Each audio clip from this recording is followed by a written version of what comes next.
We are back for day 2 of the Xbox at Gamescom broadcast. I'm Charlie, that's Henry, and we had a jam-packed show yesterday, and we've got even more in store for you today. So we started off yesterday with announcing the pre-order details for the Xbox 25th anniversary collection, including that gorgeous X25 limited edition console, which, in case you missed it, at this very moment is officially open for pre-order. So head to xbox.com to learn more. I cannot wait to add that controller to my collection, just to go along with the console itself. So I've got 2. Yeah, why not?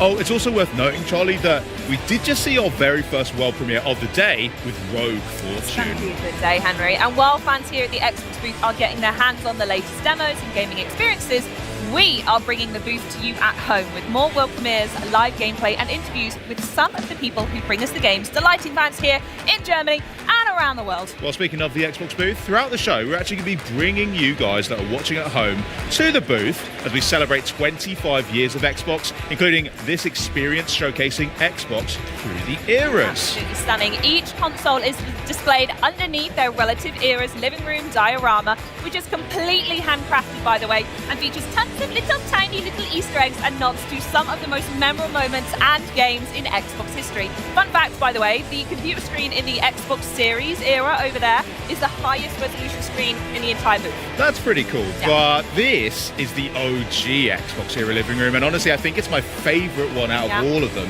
because yes, you've got the big Duke at the bottom there, but up here we're, well, I'm going to call it the Dinky Duke. The Dinky Duke! Dinky Duke is so cute because it's basically the smallest, biggest controller ever. Yeah. The touchscreen devices on all of the dioramas are pretty cool though, because they mimic the UI and like the experience of turning on those consoles May as well.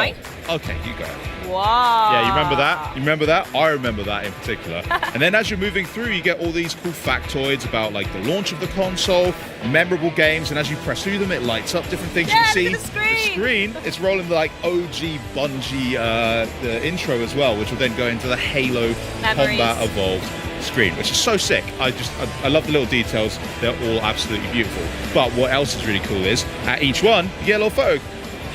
So you press that, you can then grab your phone. I did mine earlier, so don't worry about that. I'll show you it. You can do yours after this. Okay, thanks so much, Henry. Yeah, no worries. So kind. This is an absolute must-see here at the Xbox booth, so we don't want to spoil everything for you. Well, but the reason that I'm particularly drawn to this era as well is not just because it was the first one 25 years ago, can you believe that? Bonkers. But also, my most cool Xbox memory is that on Christmas Day, when I unboxed an OG Xbox, first I couldn't believe my eyes. Of course. Because, oh my God, I've got Halo now, I can play that. But I also then got to play it with my granddad, and I'll be honest, he had no idea what was going on, but we still had such a great time. Yeah. And I almost missed Christmas dinner that day because I was just so drawn into fair playing enough. Halo. Understandable. But don't worry, I did get my turkey in the end. It's all good. Turkey. Yeah. Nah, we'll talk about that later. Love the story otherwise. I remember my OG Xbox memory for, I think it was Fable 2. I think was my favorite. That was the moment my eyes sort of opened up and I went, hey, not only do I like video games more than I thought I did, but I realized they could be so much more. We all know the gut-wrenching decision you have to make at the end of Fable 2. I would judge anyone who didn't choose the dog, by the way, spoiler alert. But it just sort of, yeah, it was at that point I went, this is in my DNA and I'm going to be glued to my Xbox. For the foreseeable, thank you very much. Well, with that in mind, why don't we keep you guys glued right here and jump into the action with a game that is already making headlines here at Gamescom. So check this out.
A 1990s-inspired Cascadian world infused with atmospheric dread and eerie, clandestine cult narratives. Here to unpack that doozy of a sentence and the game that goes with it is the creative director of PUBG's DeadNet, Dave Kurd. How are you, Dave? Welcome. Hi, Bex. Hi, Benny. Thank you so much for having me. I'm doing awesome. Thank you for coming to see us. Now, how's your Gamescom been so far? Tell us about it. Seeing the response from the fans and going to the booth and seeing the characters we created kind of come to life with cosplayers has been a dream come true. Amazing. You're coming off the back of an amazing trailer opening night live. How's the reaction been for the team? The team's losing their mind. We're obviously, there's the time difference, and I'm in Slack watching all the heart emojis, and we're all just incredibly stoked. Amazing. Love to hear that. I'm not surprised, because that trailer was absolutely incredible. I've got to ask a few things about it. First of all, the blade hands. Like, what in the world are those? What a play. Can you kind of break it down for us? Well, the blade hands specifically touch on our concept of trading flesh for power. In this video, Floyd, the guy with the sunglasses, has decided to put his hands into that haunted pinball machine, get him chopped off, replaced with machete blades. Now he can no longer shoot guns or legally drive, but he can cut your ass to ribbons if he gets close. Hey, you can't legally, but can you still hop in a car with those blade hands and just fly around? How are you going to drive? Yeah, he can get in the back seat, he can get in the front seat, but he has to put his seatbelt on or he will be ejected if there's a sudden impact. Very good. Safety first, of course. That's the Even number one with rule. the gun blades, yeah. Yes. Very good. Now, can you break down a little bit about the gameplay, maybe the player journey on DeadNet and through the world that we're entering? Yeah, it's kind of a 1990s nightmare multi-match journey where we challenge the player to take an avatar from zero to hero. Between each match, they're taking on valuable new abilities, like crawling around on the floor like a snake or hiding in a locker like a creeper. And you're also taking on funny injuries, like a nervous tick where you spam taunts, or you can accidentally fumble your weapon on weapon swap and have a pretty good swear about it. And you're pushing yourself to see how far you can go before you cash out and win that chicken dinner or you burn out. Amazing. Can we dive in a little bit more to the multi-match journey, because it seems like it's something that might be quite new to players and for us as well. Yeah, and I heard the audience is core gamers, so they won't mind if I nerd out too bad. Let's do it. But let's pretend you're a new player. You have this roster of 9 brilliant characters that have connections to the land, to each other. They're on missions besides just trying to win the chicken dinner. You pick your favorite one, and we offer you a few decks of cards. Do you want to kind of be an assault character? Do you want to be a support? Do you want to maybe be a trickster? And you're not frozen or locked in. This is just to kind of get your journey going. You have a little bit of run health. Run health, imagine that as your career hit points. And now it's time to start playing DeadNet. So every match, if you do pretty well, your run health is protected.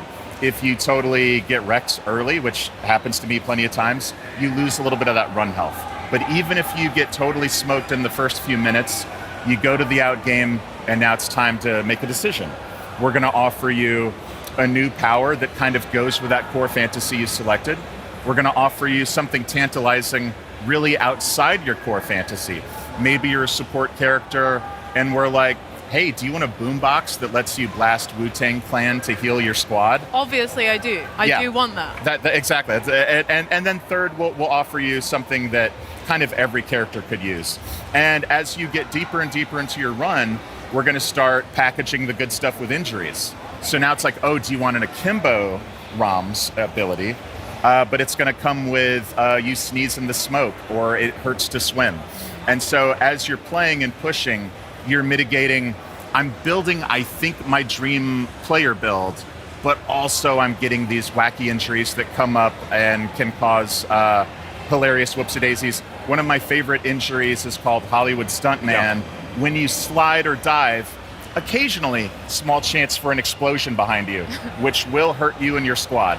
So you feel cool, but you might bust your buddies. So many things that can happen. But you've actually brought to Gamescom and this video, an exclusive video that will give us a bit of an insight into the world of DeadNet as well. So let's take a look at that. Fresh meat, huh? Cool. I'm Floyd. Guess that makes me your tour guide to this lovely little patch of hell they call Cascadia. Don't bother telling me your name. I got attachment issues. Mom says I love too hard. Anyway, watch where you step out here. Make too much noise and we'll be up to our assholes and weirdos. Fuck. Okay, dude. Sit back, buckle up, and don't even think about changing the station.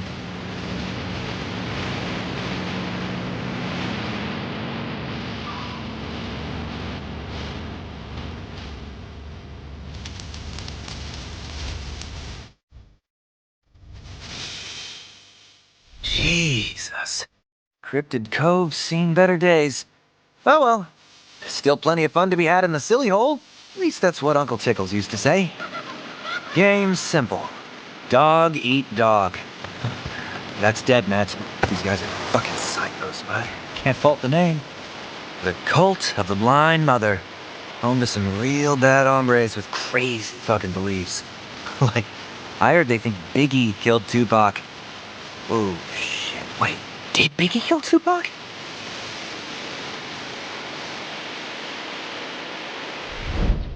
Oh, shit! I forgot this place is drowning in these things. Do yourself a favor? Forget you ever saw it. And if you ever see one outside them... Ugh, this is why I hate doing these fucking tours! Good luck, rookie!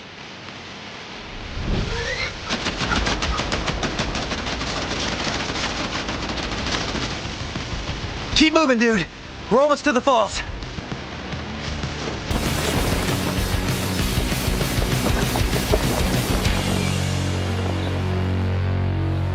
Whew! Awesome work, pal. I thought we lost you there for a second. Almost forgot. Before we go, one more thing. Hey, have you heard of the body shop? The things they can do to a person. We truly live in an age of miracles.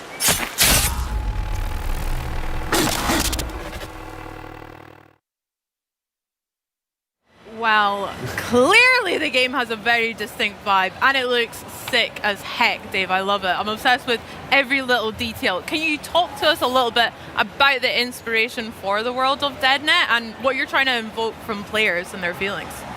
Well, I kind of think the age of making something that everyone kind of likes is over. I think it's time to make games that are evocative and are love-hate. I think the fans will forgive anything but being bored. So we wanted to take a big swing with a mid-90s Pacific Northwest setting, but not just cheaply recreating the 90s, but to take the films and movies I grew up with, Twin Peaks, X-Files, Silence of the Lambs, put it through a meat grinder, add body horror, David Cronenberg stuff, and arrive at something that is distinctly DeadNet. Heck yeah, that's so sick. Yeah, it looks amazing. Like every time I see these videos, I just want to keep playing and playing. But there's a few things you pick up as well, like the opening of the window. Like the environment that you're playing in makes a lot of tactical differences to your gameplay. Could you expand a little bit on that for us? Yeah, I mean, it's obviously with Nanite and Lumen, the world is dense and detailed and beautiful, but players care about playing games. So a good example I use is in PUBG. If you see a window, you can shoot it or you can kind of smash through it, and that's great. In our game, we have something we call action agencies. So when you encounter a window, for example, you can slowly and silently open the window. No one will hear you, but you're exposed. You can quickly slam it open, but oh, now you've made a little bit of noise, maybe you've given away your position. You can shoot it open or crash through it, but now you're gonna leave a pool of glass wherever that happened, and if anyone steps on it, it's gonna make a loud noise and tip people off. Or you can turn up the music, maybe turn on a jukebox or put on your boombox, and now they can't hear the broken glass. That's so interesting. Speaking of some of the locations we saw within that video, we saw some of the falls and maybe like a mall as well. Can you talk to us a little bit about some of your favorite locations that we can explore in Cascadia and also how they influence gameplay as well as the windows and things like that? Oh, absolutely. One of the ones in the video that Floyd was walking us through is called Cryptid Cove. It's kind of our throwback to Showbiz Pizza, kind of a, he's there in the laser tag arena. He's going into the silly hole. Classic Floyd. All the flies. What's funny about this location is it's those tubes, those kind of little kid McDonald's Land's tubes you're navigating through, which is like such an American childhood of the 90s feeling, covered in blood and guts, becomes such a fun location to try to fight over. So every time we hot drop, we're trying to win the tubes, we're trying to keep the tubes. And it's weird because just the other players naturally want to get us out of those tubes. Yeah. There's the Cult of the Blind Mother, very spooky, dark, Silence of the Lambs coded location where under the building, tons of nooks and crannies to hide in and take positions in. And in these games you're looting. You're trying to gear up and you're trying to get strong. But one of our powers is called Creeper, which allows us to actually hide inside of the loot. You can climb inside a refrigerator. Don't try this at home, kids. You can get inside of lockers. And I actually, fun fact, did the voiceover for what I have to call hiding pervert. Because when you're in the locker, I do this like, and then we run it through some post-process and make it sound cool. But when you are in Cascadia and you're hiding and waiting to get the drop to somebody, that's going to be my voice gently whispering in your ears. Love it. I'll remember that. I've also got to ask, because I know it's so important to players, is the size of the DeadNet map as well. Can you tell us a bit more about that? Absolutely. It is 5.5 by 5.5 kilometers of real Cascadian wilderness with mountains and jungles and beaches and plains and farms. But the initial circle, how the game begins, is only a 2.5 by 2.5 circle. So even though we're launching with one map, you never get the same zone twice. Interesting. Yeah, that's going to be amazing because it's going to force players to have to kind of learn different areas of the map and also different ways of approaching with their abilities that they've picked up. Yeah. Dave, I got to ask, we've seen it a couple of times in some of the gameplay. We've got a lot of baby dolls going on. Some of them are running around. Can you tell us a wee bit more about that? Because that looks right up your street. So we have kind of beyond chasing abilities and injuries, we have this notion of weirdos. These are very strange choices you can make for that single match, including taking those hands off or becoming the large dual SM or LMG wielding pig, or in the case you just mentioned, our little sweet precious darling baby doll.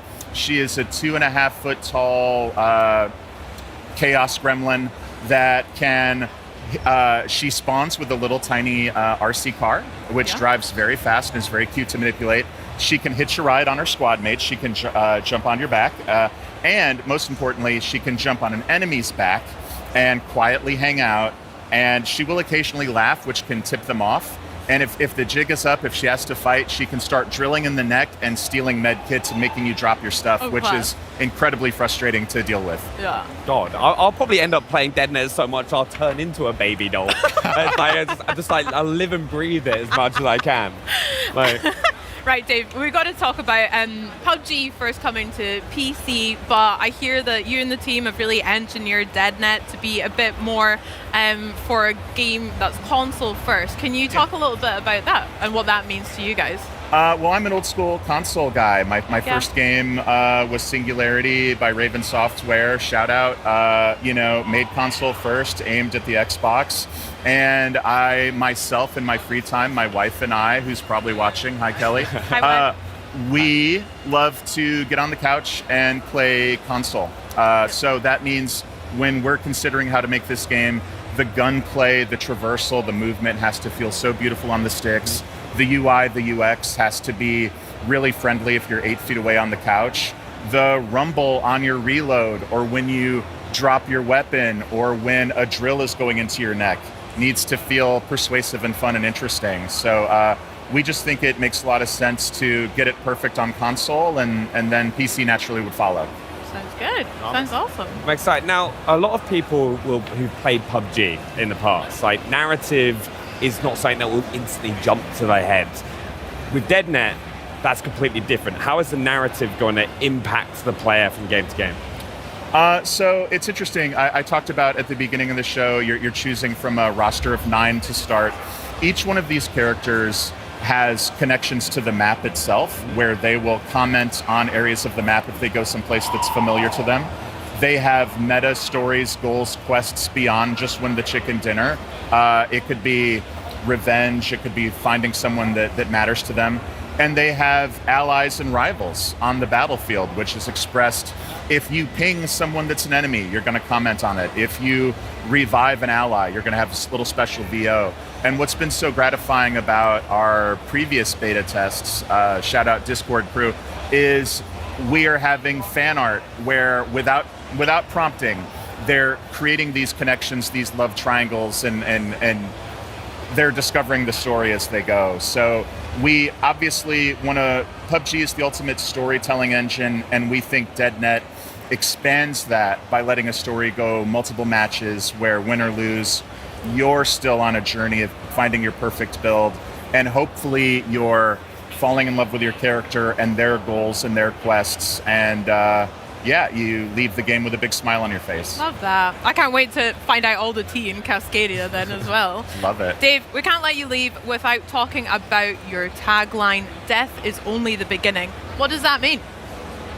Well, it means in every game I've ever played, I always want a hot drop, and I always get my shit rocked, and I'm always so sad. And it's, you get two, like, come on, boys, one more game. And then that second loss in a row, you're like, well, actually, I got work tomorrow. In DeadNet, death is the beginning. You can get rocked. You can be an early out. But then in that out game where we give you the pick 3, oh my God, my build came in. Finally, a Kimbo showed up. Guys, let's get one more game. Yeah. So it's okay if you lose, because in these games, one guy wins, 99 loses. In our game, your real goal is making your perfect version of a killer, whether that's a guy with a car door riot shield playing a boombox to get his team hyped up, or a guy with blade hands that crawls around like a lunatic on his stomach like a little snake. We want to celebrate player expression and choice and creativity in the world of DeadNet. I just know that one more game is going to cause me some serious problems. So I'm going to be like, oh, we got to just get this build now. We got to do it. You mentioned betas, right, just a second ago. Yeah. Can you let people know how they can get involved themselves? We made the website super easy. It is DeadNet, DED, which stands for Dog Eat Dog. Nice. Go to DeadNet, sign up for the beta, get your asses to Cascadia, and I will see you out there in the slaughterhouse. We'll see you there too. Go do it right now. But I'm looking forward to DeadNet. It's going to be so much fun. It's been, honestly, one of my favorites from Gamescom so far as well. But thank you for coming by. Enjoy the rest of Gamescom. And thank you so much for sharing it with us. Thank you so much. It was a privilege and an honor. Have a great show, guys. Thank you. Got to get that 90s playlist from you as well at some point. Look for it on Spotify. Nice. Now, coming up for you guys, we are jumping into the driver's seat of a Hollywood stunt car as we traverse the world's deadliest petting zoo with a prehistoric twist and all the beasts that you can shake sticks at. But first, shifting gears to a jet engine with a saddle, it's time to go under the hood with Star Wars Galactic Racers.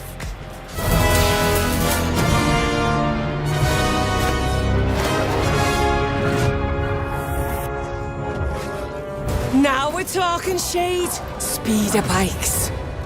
You know they're as dangerous as they look. You've ridden one before, but you've never raced one. That's where things get really interesting. Speeder bikes are like concussion missiles with handlebars. No wonder the Empire love these things. On the throttle, it's all go, but it does run wide in corners, so you gotta learn to wield her kinetic burst. Engage the kinetic burst, and bam! You decelerate hard, but lean in and hit the apex of the corner, and you'll blast out! It's a regenerative burst. Brake in, speed out. Now, there is a catch. Speeder bikes can be a little less resilient than good old land speeders. When Scandaro comes smacking into you, you're gonna feel it. So when you aren't in the mood to get kicked around the track, lean into that beautiful kinetic burst and keep an eye out for shortcuts. Little pathways perfect for a craft of this profile. Oh, and watch out for hazards at those high speeds, all right? One bad line, or a racer that didn't move out of the way in time, and you're wrecked. Oh, ouch. Get me the parts, and I'll assemble the perfect speeder bike to suit your style. The sky's the limit, Shade. Whopping great engine. Sure, why not? How about some racing stripes too, for good measure? Quick acceleration, outrageous tricks, and a real menace in the right hands. What are you waiting for? Go, Shade! You ready to face your childhood demons? We're on the other side of the looking glass. A place called Nod Nod. My apologies for being behind here, but how exactly did we end up on an island?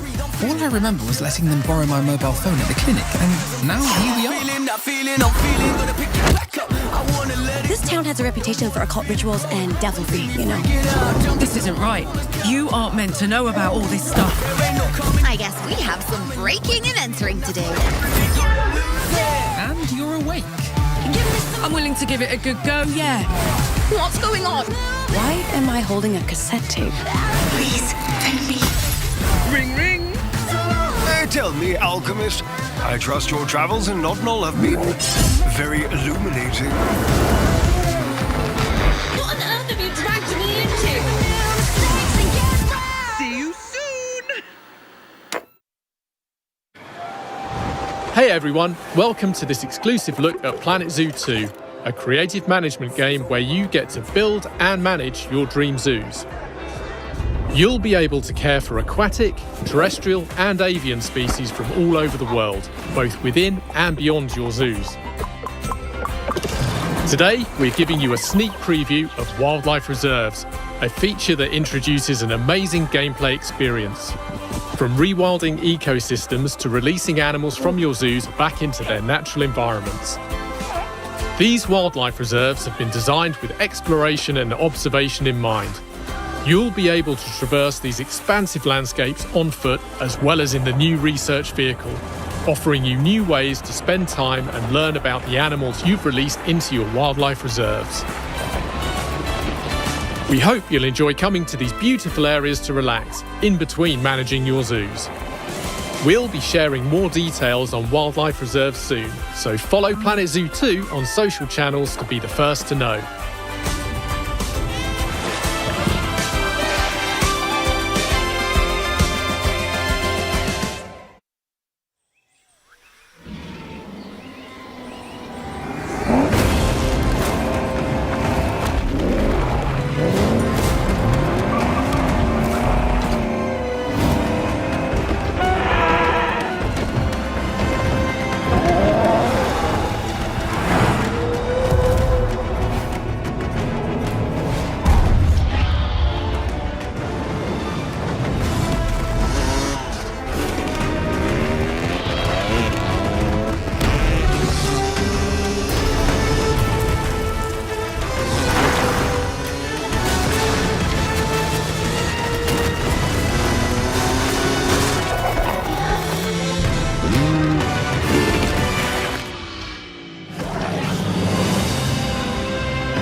Now, last year we brought you the latest PC gaming on the go with the new ROG Xbox Ally, so yeah, it's only fitting that this year we're going to bring you the next generation of Xbox handhelds. And here to tell us all about the exciting new ROG Xbox Ally X20 launching later this year, please welcome General Manager of Xbox Devices Dave Kearney and Asus Director of Product for Gaming, Gabe Meng. Welcome guys, welcome to Gamescom. Thank you, it's exciting. Thank you so much. Yeah, it's good to see you again, Gabe. Obviously last year we had a lot of fun talking Xbox Ally, but we've got something a bit different now to talk about this year, and it's sitting right between us, which is very cool. But before we get to the new device, it won't be too long since it'll have been a whole year since the Xbox Ally range of devices were released. So why don't you talk to us a little bit about how that's been received, guys? well, you know, it's been super exciting to see the fan reaction. You know, we designed the original Xbox Ally to be, you know, the way that you get that Xbox experience on the go. and you can play your games wherever you want to. And it's been so fun to see people around the world doing exactly that, playing Xbox in all kinds of interesting locations, unexpected locations. Yeah, I won't tell you where I play mine. We've been working together since the original product launch to just keep cranking away at making it better. At this point now, we have over 2,000 games that have been optimized for handheld gaming. Nice. We've been expanding the number of titles that can take advantage of default game profiles, which automatically sets up the Xbox Ally products to be able to operate with the optimal frame rate and power settings. We've also been expanding advanced shader delivery, so that allows you to download your game shaders at the same time as the game itself. So you're able to just, when you launch that game for the first time, start the game faster, it plays smoothly, just like you would expect it to do. And then when you combine that with the work we've been doing with game studios, you've got the new games like Forza Horizon 6, Halo Campaign Evolved, supporting all these features right out of the gate, so players get to just experience handheld gaming like it should be, no messing with settings, just jump right into the game as you would expect. And we're just getting started. There's more around the corner. I like to hear that. Yeah, I mean, convenience with handhelds is one of the number one reasons why I love playing with them. So to hear that all that work is going into these devices and that it's really, truly giving that gaming anywhere you like experience is awesome to see. But 2 days ago, you guys also announced that pre-orders are now live for the newest handheld in the ROG Xbox family. So Gabe, tell us about this stunning piece of hardware right here. Absolutely. We try to level up everything. ROG celebrates 20 years of gaming, community, and innovation this year. And our theme of translucent black and gold is on the ROG Xbox Ally X20 through its translucent shell with now updated rubber grips and contrasting gold accents from the system buttons to that custom new color hue on our brand new light rings to the internals and thermals. Functionally, we've also updated play by introducing TMR joystick modules. This minimizes power consumption while significantly reducing joystick drift over time. We've also updated our transforming D-pad, a new innovation that allows you to select between 4-way or 8-way play, so you can shift depending on the game you're playing to the input for the best diagonals that you want. That's so cool. So it's a mechanically changing. That's right, and you can switch it on the play. Wow, cool. Okay. What else we got going on here? Absolutely. But probably most noteworthy and a long time coming is our premium OLED experience. Yes. Yes. I'm so happy to say that the Ally X20 has an ROG Nebula HDR display, the very best of our standard of gaming displays. What this means in practice is a certified VISA Display HDR True Black 1400 that starts with less than 1 nit of black to all the way of radiant highlights at 1400 nits. What you're seeing is a cinematic of our ROG Saga universe game cinematic animation play, not actual gameplay, against our current Ally X20 and our Ally X. And it's definitely like a significant, even though it wasn't gameplay, it's still something you're really going to notice in terms of the depth of color, the richness of it as well. So, I mean, huge upgrade right there. Absolutely. You're going to see some of the deepest blacks against those radiant highlights. That's what true HDR is. Nice. And as a gaming certified panel, that means you're going to get variable refresh rate. So we're so happy to say that this panel has AMD FreeSync Premium Pro. That means starting at 30 instead of 48 Hz and going all the way to 120 Hz, you get adaptive sync and it's with HDR. And best of all, it comes as a 7.4-inch panel that we fit into our portable ergonomic space by slimming the bezels on top.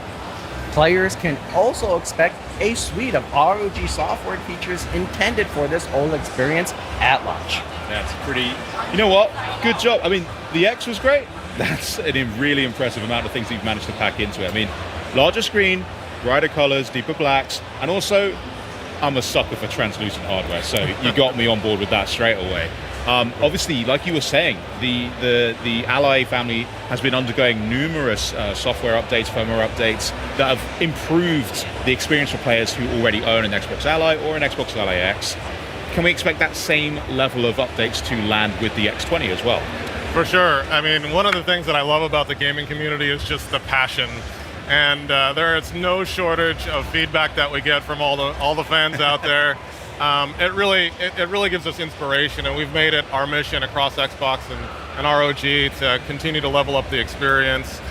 Some of the examples of additional things that we've been doing is we've improved the library experience, so now players can actually pin their own games and pin their own apps, so they can just easily jump into the experiences that they love. We've also been rolling out a new feature called, and I'm referring to super wideband stereo voice support for Bluetooth LE audio. It's a lot of words, sorry I had to refer to my card here, but essentially what it means is that if you have a Bluetooth audio headset with a microphone and a game wants to go ahead and jump into using the microphone so you can play competitively or online, it just goes ahead and doesn't convert it to mono. It stays stereo, it stays surround sound like you'd want it to with Bluetooth, which is magical, and it's exactly gaming as it should be. That's really cool. Yeah, super nice. awesome. We've improved the docking experience as well, so that if you're going to plug into a TV or a monitor or even one of the augmented reality ROG X-Reel headsets, it just works smoothly. We've also been rolling out automatic super resolution for insider preview, and that is going to help make the game sharper and smoother, especially on larger TVs. So overall, the X20 is going to benefit from all these features, just like the original Xbox Allies did on day one. So yeah, day one, you get everything that they've worked already incredibly hard on, and it just means that you're getting a fully feature-equipped device that's also going to continue getting better as more of these updates roll out too. Totally. So all of that is just fantastic news. Guys, thank you so much for sharing all of that about the Xbox Ally X20. I'm going to have to go check out that pre-order link, I think, because I mean, look at it, it just looks great. But for those of you guys that are eager to get your hands on the ROG Xbox Ally X20, pre-orders are live right now for both the standalone handheld, but also a bundle that includes the limited edition ROG X-Real R1 glasses, a matching limited edition kill switch from D-Brand, and also, yeah, we're not done, a limited edition Pelican case for your handheld and accessories. So why don't you head to the website in the graphics just down below for more information and to secure yours today. But next up, I got a chance to catch up with the best gaming community in the world as they celebrate 25 years of Xbox. Because the Xbox FanFest World Tour was in full swing here in Cologne. And yeah, we were there to get in on all the action. So check this out. FanFest at Cologne is just so special. I want to know from you, what really makes a FanFest? The energy of the fans is really what is just a highlight for me every year, getting to spend time with them. Absolutely. Connecting with people. It gives such deep purpose to what we do, the work we do, the games we make, and why gaming is such a unique social form of entertainment that connects us and lifts us all up, and the fans are the center of that.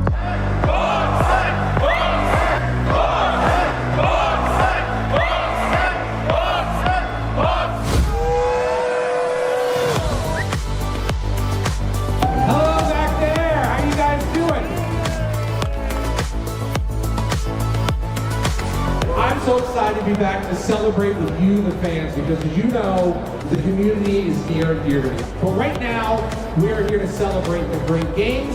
We're here to celebrate 25 years of Xbox. What is your favorite memory from across the years of Xbox? I gifted my little sisters an Xbox for their birthday. They're 10 years younger. And it was very exciting seeing them exploring all the games and getting comfortable with the console. So you're inspiring the next generation of Xbox fans.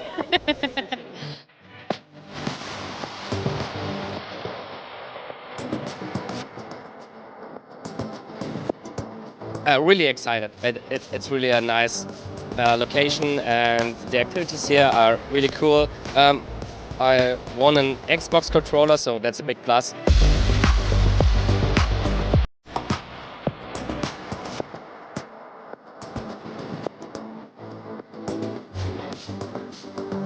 I have to ask, you've been to so many throughout the years, what is your most favorite thing about FanFest? What makes it FanFest? I mean, I have to say it's in the name, FanFest, right? It's the fans. They are what power this, they are what power Xbox. So coming here and feeling that energy, it's intoxicating. Favorite thing about coming to FanFest? Actually meeting new people every day, but also meeting friends from last year, and also playing all the good games, also in Game Pass. So yeah.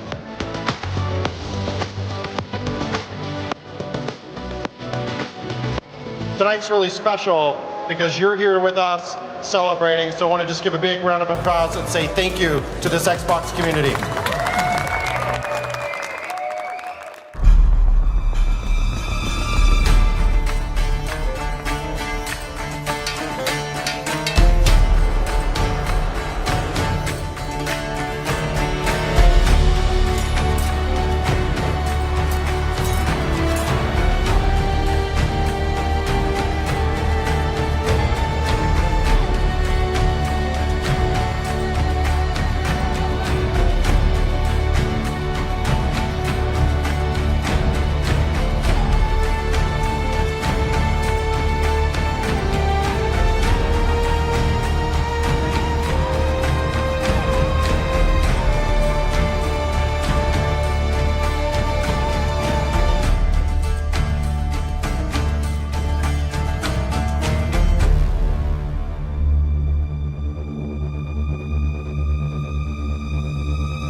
The world is shattered. Is all really lost?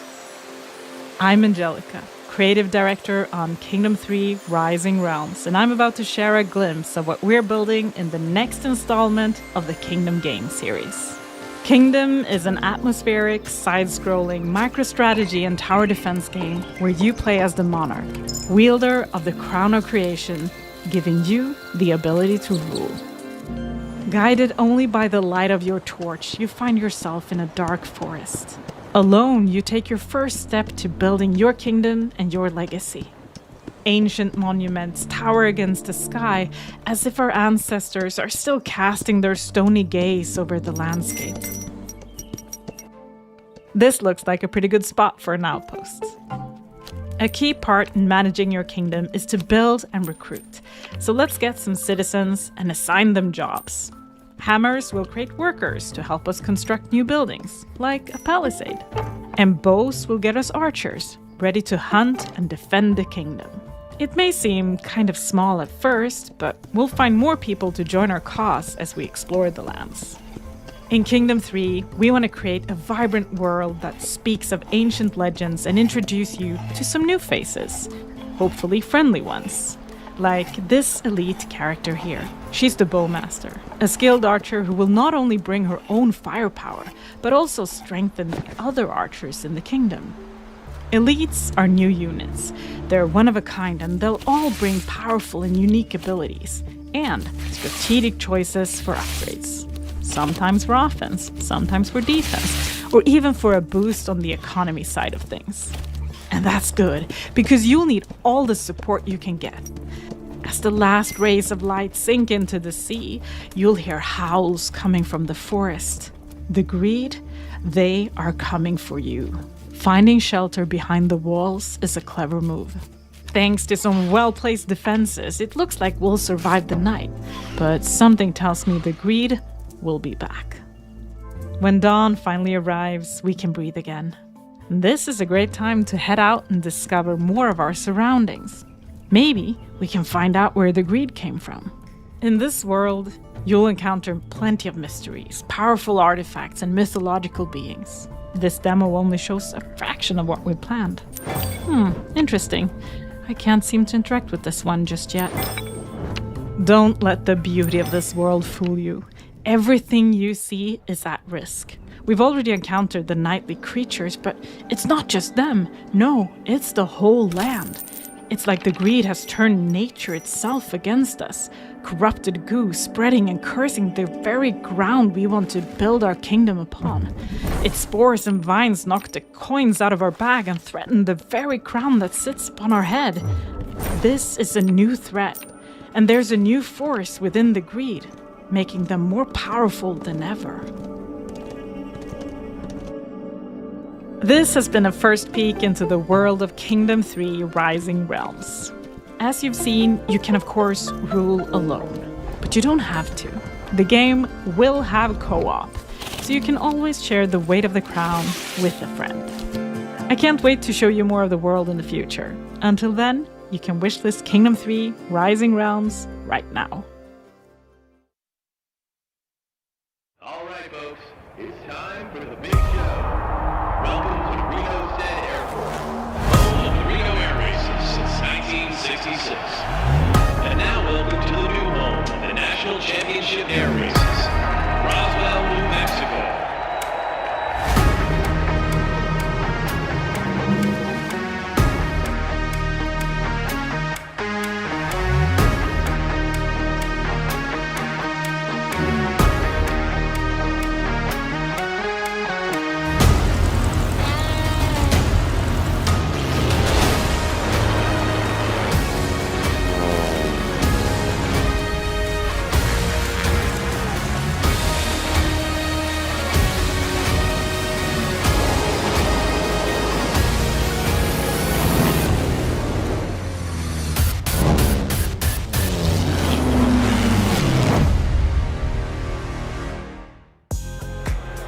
If we came to Gamescom and didn't talk about Microsoft Flight Simulator, would it even be Gamescom? No. So joining me to talk about the update that you just saw is head of Microsoft Flight Simulator, Jörg Newman, and President and Chief Operating Officer of the National Championship Air Races, Tony Logatetta. Welcome, guys. How are you? Great. Thank you for having us. Well, thank you so much for being here. Now, the National Championship Air Races trailer, that looked sick, what we just saw. Indeed. Can you tell me a little bit more about it? Sure, absolutely. So the National Championship Air Races go all the way back to 1964. Wow. It's a unique, one-of-a-kind event in the world. It features multi-lap, multi-aircraft racing with a variety of aircraft ranging from small aerobatic biplanes all the way up to World War II era warbirds and military training jets. It's really super cool. It's the world's fastest motorsport.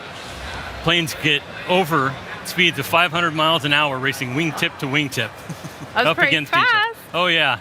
Not too many things that go that fast. Not with humans inside them anyway, right? You get some rocket cars and military jets and some commercial airliners, but yeah, it's pretty incredible. I took the ICE train from Frankfurt yesterday, and it only goes about half as fast as these ones do. Got to catch up. That's incredible. Amazing variety of planes and amazing speeds as well. But tell me, how close to the ground do they actually fly? Because they look pretty close there. Yeah, they get very close. So, really? Yes, it's 50 to 350 feet now. So 15 meters above the ground where a lot of them are flying.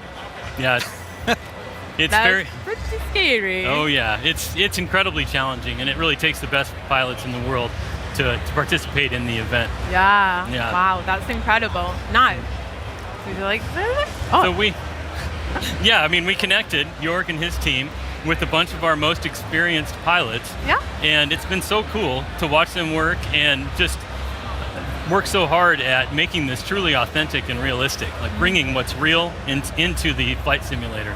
So now we've got the old Reno racetrack, plus we have the new Roswell track. So I'm really excited for flight sim fans to see it.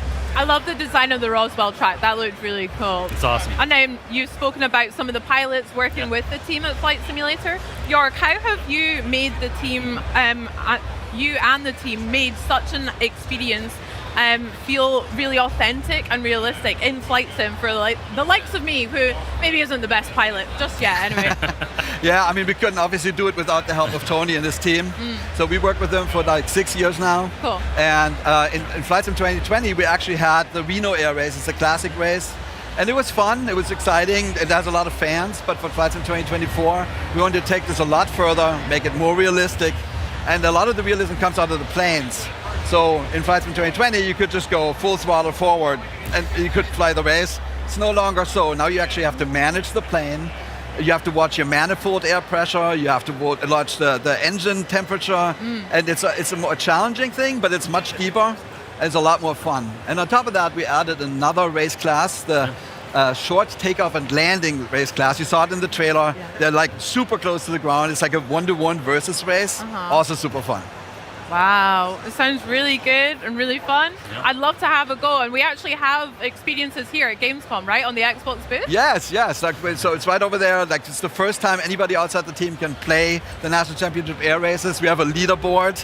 The leaderboard is a daily leaderboard.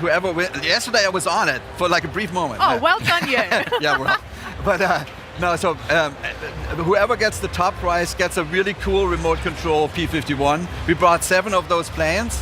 They're the fastest ones in the race, 500 miles an hour. Wow. And we'll see who wins. Okay, well maybe I'll have to have a go and try and win that prize for myself afterwards. Tony, thank you so much for joining us to tell us about the National Air Race Championships and what we can look forward to in Flight Sim with that. Can you let me know when that's coming out now? Yeah, so the real live event is coming up in 3 weeks. It's September 16th to 20th in Roswell, New Mexico. Not long at all. How exciting. And we're going to start flighting it in Flight Sim, and it's releasing October 13th. Yep. Awesome. So get ready. Get ready. You better get ready. Now, Jorg, as usual, I know that's not all. Have you got something else to share with us today? Just a little. Just a little. Let's take a look. Yeah, so I'm from Germany, as you probably know, right? So let's watch the trailer first.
Well, Jorg, that is a very pretty plane, but I'd love to know from you, is there anything about that that's special or any extra context I should know? Yes, so as you know, I'm from Germany, here in Cologne. I love to come here and announce German planes. It's one of my favorite things in the world. This one, it's called the Heinkel HE-70 Blitz. It was the fastest plane in its time. So in 1930, Lufthansa, which is a big German airline, they wanted a plane to connect Hamburg, Berlin, Frankfurt and Cologne. Wow. And so this was the fastest plane at the time. It broke 8 of the world's speed records and has a special design. I don't know if you saw it, it was very innovative. So it had a retractable undercarriage. It was the first time that any airliner did that. It had the retractable air coolant for the engine, and that made it the fastest plane. It flew like 200 miles an hour back then, which was shocking. They only made 324. And none of them survived. The last one was scrapped, unfortunately, in 1954. So when we decided to bring this back, we had to find all the people who know anything about it, museums, aviation enthusiasts, and they helped us a ton. And it took many years to do this, and I think the end result is fantastic, and everybody's super happy, and I can't wait for everybody to play it. It launches today, as a matter of fact, right now. That's a little celebration. Oh my gosh, well, I can't wait to check out as well. Great context with the history and something a bit personal for you as well. That's lovely, Jorg. I really love the way you and a lot of the team are working to preserve such iconic historic aircrafts like the Blitz. And the other thing I love about Microsoft Flight Simulator is your dedication to bringing our planet to life throughout the digital representation of Earth. Yeah, we call it the digital twin, and honestly at Microsoft we're so lucky. I feel so lucky. We have organizations like Bing Places, used to be Bing Maps, Planetary Science, and we have partners like Maxar Imaging, Vexel. We now have 500 cities. Photogrammetry that's like 3 to 10 centimeter resolution, so crazy good. And typically when we come to Gamescom, we're really thoughtful, like what should we show? In the last years, we always brought Germany, it was obviously a focus, Switzerland, Austria, and this year we thought, why not go above the Alps? You know, it's summer, it's warm, Italy is beautiful. So here it is, City Update 16, Italy.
I mean, I'm definitely excited to be back at Gamescom, but boy, do I want to go to Italy right about now. How about it, Jörg? You coming with me? I'm ready. Let's go. Let's go to the beach.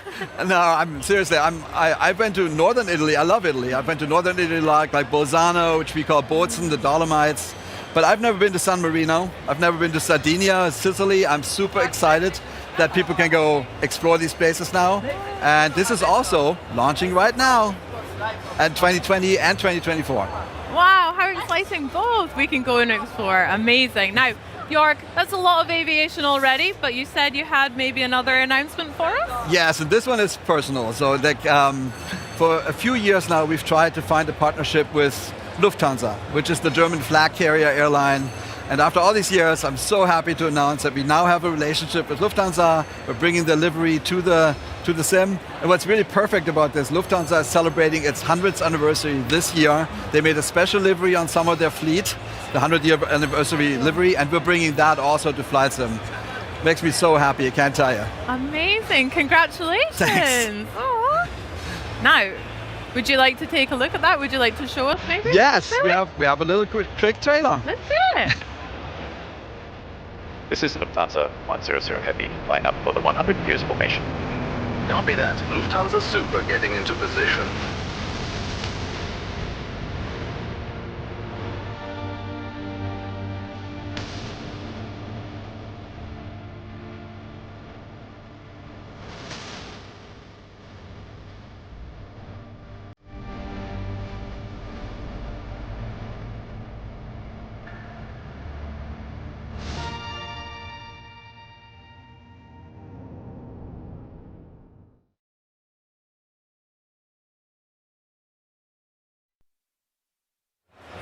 Jörg, that looks absolutely gorgeous. I love the livery. I can't wait to fly them as well. And congratulations again for that partnership. I love that. That's personal for you and to the team. It's a match made in heaven. Oh, fantastic. Love to hear it. Now, Jörg, before we let you go, I have a little challenge for you. Okay. You are head of Microsoft Flight Simulator, so I would like to hear how many planes you can name in 30 seconds. Are you up for it? Okay. Okay, Planes? let's get that timer starting. And now. All right, Cessna 170, 172, 175, 180, 182, 185, 190, 195, 206, 207, Boeing 707, Boeing 717, 27, 37, 47, 57, 67, 77, 87, Airbus 220, 319, 320, 321, 330, 340, 350, 380, and then X1, 2, 3, 4, 5, 6, 7, 8, 9, 10, 11, 12, 13, 14, 15, 16, 17, 18, 19, 20. Enough. Well done, York. X-Planes. I'm going to say that was like at least 1 million planes. So well done. I don't know. I want to count. Okay, we'll review it in post. York, it's always a pleasure. Thank you so much for bringing so much for us to enjoy and joining us into this excursion into the world of aviation. Thank you so much. It's great to see you. Great to see you. Have a great Gamescom. But for you guys here, these 4 days in August, Cologne is the epicenter of gaming with all the latest news and titles, including these next 4 games set to make their debut on an Xbox, PC, or a handheld near you, and some could be dropping a little sooner than you think. There are treasures here that could change your life. The ones who have gone inside have been pretty silent through the years, but you are different. Aren't you? So, eat as well as you can. After all, you never know which meal will be your last.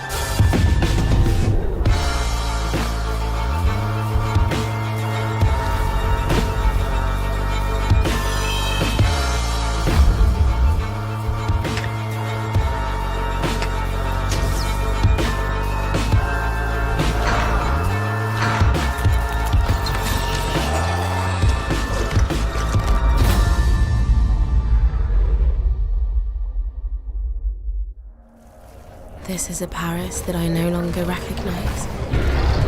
Every darkened corner is a tombstone, a reminder.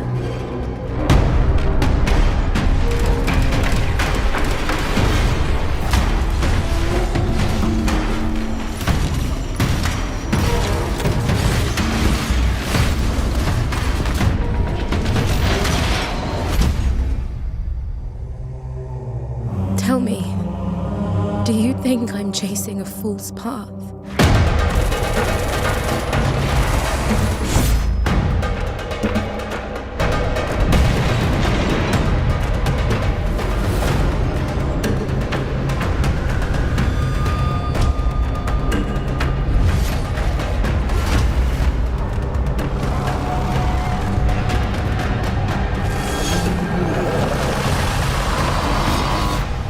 Armitage.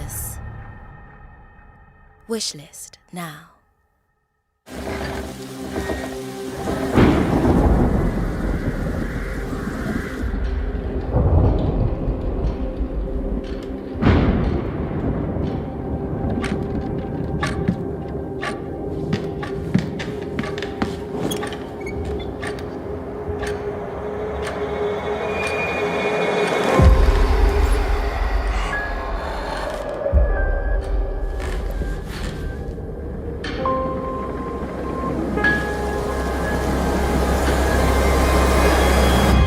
Let me once again welcome you to Blake Manor.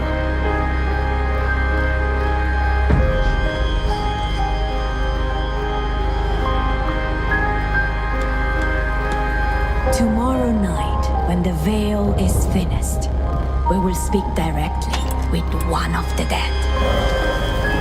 Why did you let it happen?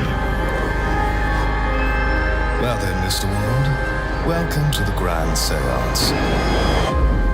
I hope whatever you are looking for, you find it here.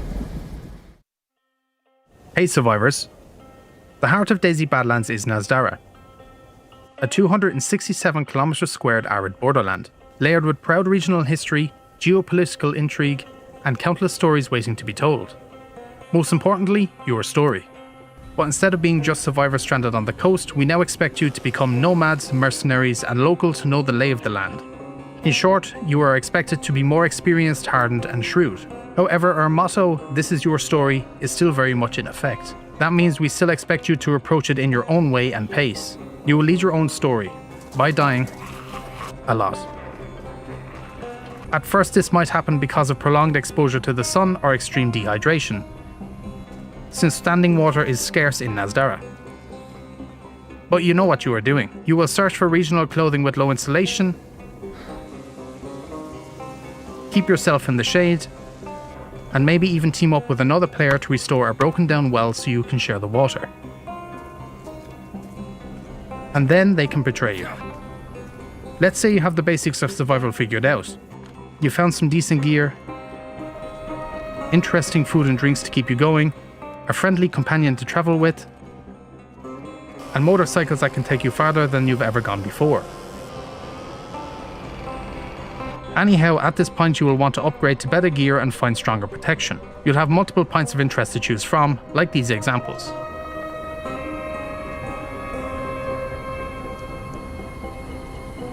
But of course these areas will also attract other players, meaning there's always a risk of getting killed on sight. But there's a less risky and more interesting option. For this we suggest picking up a personal radio. These are no longer just tools for long distance communication, they can now receive transmissions that you'll need to decode yourselves. It may be worth investigating the locations they lead you to across the land where valuable loot awaits.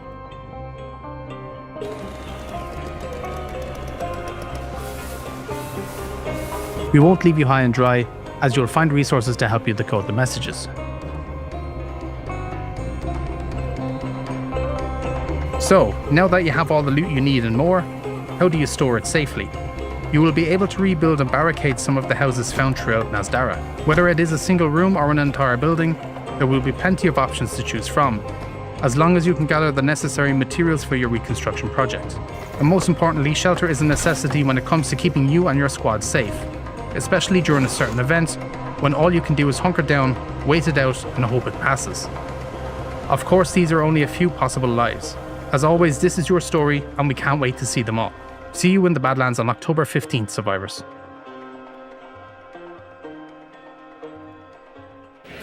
November 15th, 2001. A new console, a green logo. It was called the Xbox. And it's now been 25 years, so hey, let's celebrate. And there's no better way than with new accessories and a lot of green. And I'm here with Scott Weber, Senior Hardware PM Lead Design for Xbox. And Scott, tell us a little bit about all this amazing collection. Yeah, we've got a lot of really cool stuff here. So we worked with all of our hardware partners at Design for Xbox to put a collection of products together inspired by 25 years of Xbox. Translucent green, we've gone from audio, keyboard, and mouse, all the way down to a blind box mobile controller there from Backbone with 3 colorways inspired by the original consoles. And the you'll see the little halo in there, maybe a blue for the Japan exclusive. Very cool. That's right, they're so sick. And like you said, you've got a good spread for all kinds of gaming experiences. I mean, players love using a black Razer mouse. That's a pretty classic. Sure. But I see we've gone for a splash of green here. So green is the new black. Tell us a bit about the Basilisk. Absolutely. I mean, the highest quality stuff you can get, amazing polling rate, everything you'd expect from Razer. 75% size keyboard is also really cool, very popular right now. People are liking a little bit more tight and compact for their gaming setup, so super excited about these. These are super sick. And you've even got, I think, your own Xbox key on it as well if you wanted to swap it out. That's right, yeah, you can pop that and the game bar comes right up. It's a really nice feature, so when you're gaming, that's specifically bound to that.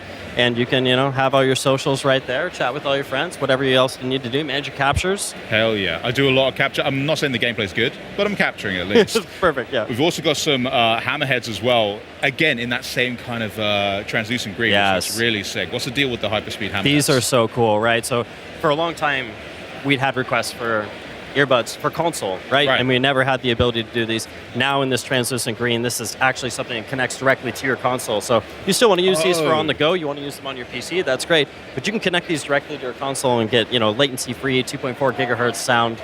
Nice. Perfect. So it uses Xbox Wireless Protocol? Yes. Oh, that's cool. Very cool. It's just a little dongle that plugs into the back and you're good to go. Really nice. And then what about when it's time to charge your controller? Because, I mean, I'm hoping to pick up one of the new Xbox 25th anniversary controllers. Yes. Can I charge that thing up with anything nice? Yes, that 8-bit DOE charger right there is so cool. It perfectly matches the design, right? Yeah. So we've worked with them, worked with our team, industrial design team, to make sure that we have sort of a seamless experience that goes all the way through. It's the perfect way to display your very special controller, which we know is already a hot ticket item. So sick. We were speaking to Carl Ledbetter yesterday about the design of the X25 console and how much went into getting the right kind of the green. Yes. Is it the same process for the charging stand as well? Yes, absolutely. We work very closely with Carl's team to ensure that whatever's done from a first-party standpoint, our third parties are able to take advantage of the same thing. So it's a whole process of color matching and back and forth samples being sent, and Carl's always been a wonderful support in that. I love that team collaboration. Yeah. And then in terms of, if I wanted to bundle all these together, maybe to take them home with me right now, is there anything else that's pretty handy for that? Power sling bag right here. Not only is this great for just stuffing whatever in, but it's actually a perfect fit for the Ally as well. So Ally is right behind us. That fits in there perfectly. There's room for a controller up here too. So it's just kind of a handy thing. If you were at FanFest last night, you might have walked away with one. So we're excited for everybody to get their hands on this. Well, while you're just packing this all away for me in one of those so I can go home with that, thank you so much. But we're actually going to head over now to Charlie with the latest on the next installment of the Dragon's Dogma franchise. The Dragon's Dogma community has been eagerly awaiting the newest expansion, Dragon's Dogma 2 Dark Arisen, since it was announced earlier this summer. Well, get ready, because it's time to check out the latest gameplay right from our stage. Joining me now, Dragon's Dogma 2 Dark Arisen producer Yoshiaki Hirabayashi and director Kento Kinoshita, along with interpreter Patrick Shields. Welcome to Gamescom, everyone. Yeah, thank you so much. Thank you so much for joining us. So, what I want to ask first, we're going to dive straight into the demo, and we're going to be focusing on this fallen dragon encounter we see here. So, why was this quest considered the one you wanted to show off, and why is it the best way to showcase what players can experience in this new region? 今回遊んでもらう利害の竜のクエストはなぜデモ版に入れたくて入れたんですか？どんなような体験をユーザーに提供したかったんでしょうか？はい、今回ドラゴンズドグマ2ダークアリズンのノルガンの冒険においてプレイヤーが初めて出会う脅威のエネミーなので、それを体験していただきたくてこのシーンに切り出しています。The Fallen Dragon is the first really powerful enemy that you're going to encounter in the new IC region of Norgan, so I just wanted to get straight to the point and let anyone who's trying out this demo discover just how tough it is. Love that. Let's dive right in, and I want to pick up on the setting as we're going into the game as well. So you mentioned this like snow blanketed area as well. So when we see these mountains and this landscape that you've generated, what did the team want to create with this new region, and what impression did you want to make on players for the very first time? I mean, look at that. このように美しく雪に包まれた雪の国ですけど、プレイヤーにどういう印象を与えたくて、どういうコンセプトがあってこのモチーフの地域にしたのでしょうか？はい、本編とは違う新しい体験を皆さんに楽しんでいただきたくて、こういった本編にはなかった雪に包まれた大地で遊んでもらいたいと思って、そこをコンセプトにしました。The concept was really something completely different from the base Dragon's Dogma 2 game. We've never seen such a frozen wasteland in the context of this game, and this icy region I thought would just completely refresh the Dragon's Dogma 2 experience in players' eyes. Absolutely. We're straight into the combat as well. There we go. It's worth mentioning as well that pawns are a really important system to the Dragon's Dogma franchise. So what role do they play as the player explores this new region of Norgan? ポーンはやはりドラゴンズドグマならではの要素なので重要な USP だと思うんですけど、ノルガンではどういう役割を満たすのでしょうか？はい、まず今回この今見えている砦に行きます。So what we're doing right now is someone in the village settlement has asked us to go up to the fort that he just showed on the screen. There's some mysterious events going on, so we're going to go and check that out. ポーンはクエストの目的地に連れて行ってくれますし、戦闘でもプレイヤーのことをたくさんサポートしてくれます。The pawns are going to support us in a variety of different ways, not just combat support and lending a helping hand with these enemies, but they're actually going to show us the way to the stronghold and guide us on our adventure. Amazing. And they're imbuing your items as well. That's why we're glowing here, yes? 今炎に包まれているのはポーンがその炎属性をキャストしてくれたおかげなんです。はい。ポーンがプレイヤーに炎のギフトをくれました。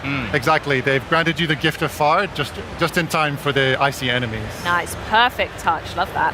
Oh, there's also a new feature that's been added, right? A new way to initiate conversation and interactions with pawns. 今回新しく追加されている自分からポーンに指示できる要素があると聞いたんですけど、何なんでしょうか？はい、命令を追加してまして、エクスプロアっていう探索をしなさいという命令だったり、近くに来てハイタッチをしようっていう命令が追加されています。Yeah, we've added the explore command, which will command your pawns to check out the area and see if they can find anything. And also for the first time, you can actually suggest to the pawn, let's do a high five. This is something that was previously only organic, but now you can make it happen yourself. Can we make a high five happen? じゃあぜひハイタッチを命令してください。High five! 今まだ戦ってるんでもうちょっと後でやります。They're right in the middle of the battle, so maybe I'll leave them to it and give, Oh, give them a fine. moment. You owe me a high five, though, okay?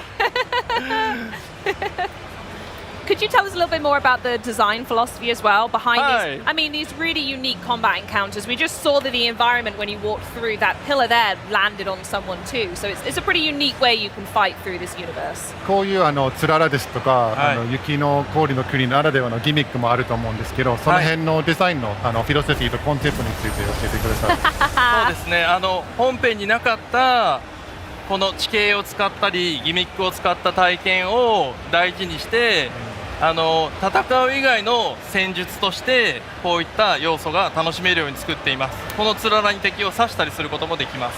Yeah, as you pointed out, things like these spiky ice spikes and icicles. I didn't want the frozen waste to just be a visual effect. It's really something that is part of the environment, and you can use these traps and gimmicks to fight enemies any way you wish. So it adds a certain extra level of strategic combat nuance that you couldn't find in the other regions. Wonderful, I love that. Oh, we found a spooky cave. I think so. I wanted to actually tap in on something. I think when you open the chest, if my memory serves, yes, there we go. Spoils are a really important element when it comes to player's progression and adventure. So how does this experience compare with a traditional loot system? 従来通りの、宝箱を開けてルートをもらうシステムと今回の遺産品を入手して鑑定するシステムはどのような違いがあるのでしょうか。今回この遺産品は戦闘の中で敵を倒しても手に入りますし、さっきみたいに探索でも手に入ることができます。Firstly, the relic system is not limited to combat. As we saw, you'll be able to discover little nooks and crannies throughout the map, and you can find relics in hidden treasure boxes. So there's a variety of ways to get them. Sorry. これは鑑定することで、どのような武器か防具が手に入るようになります。Deeply unserious gameplay here. Anyway, back to the relics. Wait, is that a snowball? What is going on? Yeah, so once you get the relics, you're going to want to go back to the settlement, and by appraising them, you can discover exactly what spoils you've received and what kind of weapon or armor you got. I see, fantastic. I also noticed as well, so many things just went on there, but I want to go back to when you were walking up the hill just then. The player was sort of shielding themselves from the weather. I'm assuming that's something that's unique to this area that we've not seen before. 今いろんなことが同時に起こってたと思うんですけど、確かに猛吹雪に向けてプレイヤーキャラクターが手を挙げて耐えてる演出があったんですけど、その辺のちょっとゲームプレイの要素について、仕様について教えてもらえますか。はい、このフィールドならではの風向きがあるんですね。で、風向きの向いてる方に向かい風の場合はもう寒いんで手を当ててちょっと動きが遅くなったりする演出が入っています。逆に追い風になるとプレイヤーは早く動いたり遠くまでジャンプができます。Yeah, this wind system is not just about the fact that it's freezing cold. You actually have to work with or against the wind direction. So at times whenever he's holding his hand up, that means he's walking into the wind and it's going to slow down your progress and make you colder. But if you're going in the opposite direction, actually having the wind at your back can be a benefit and it can make you move faster. He's snowballs. He's a menace. Tell him he's a menace.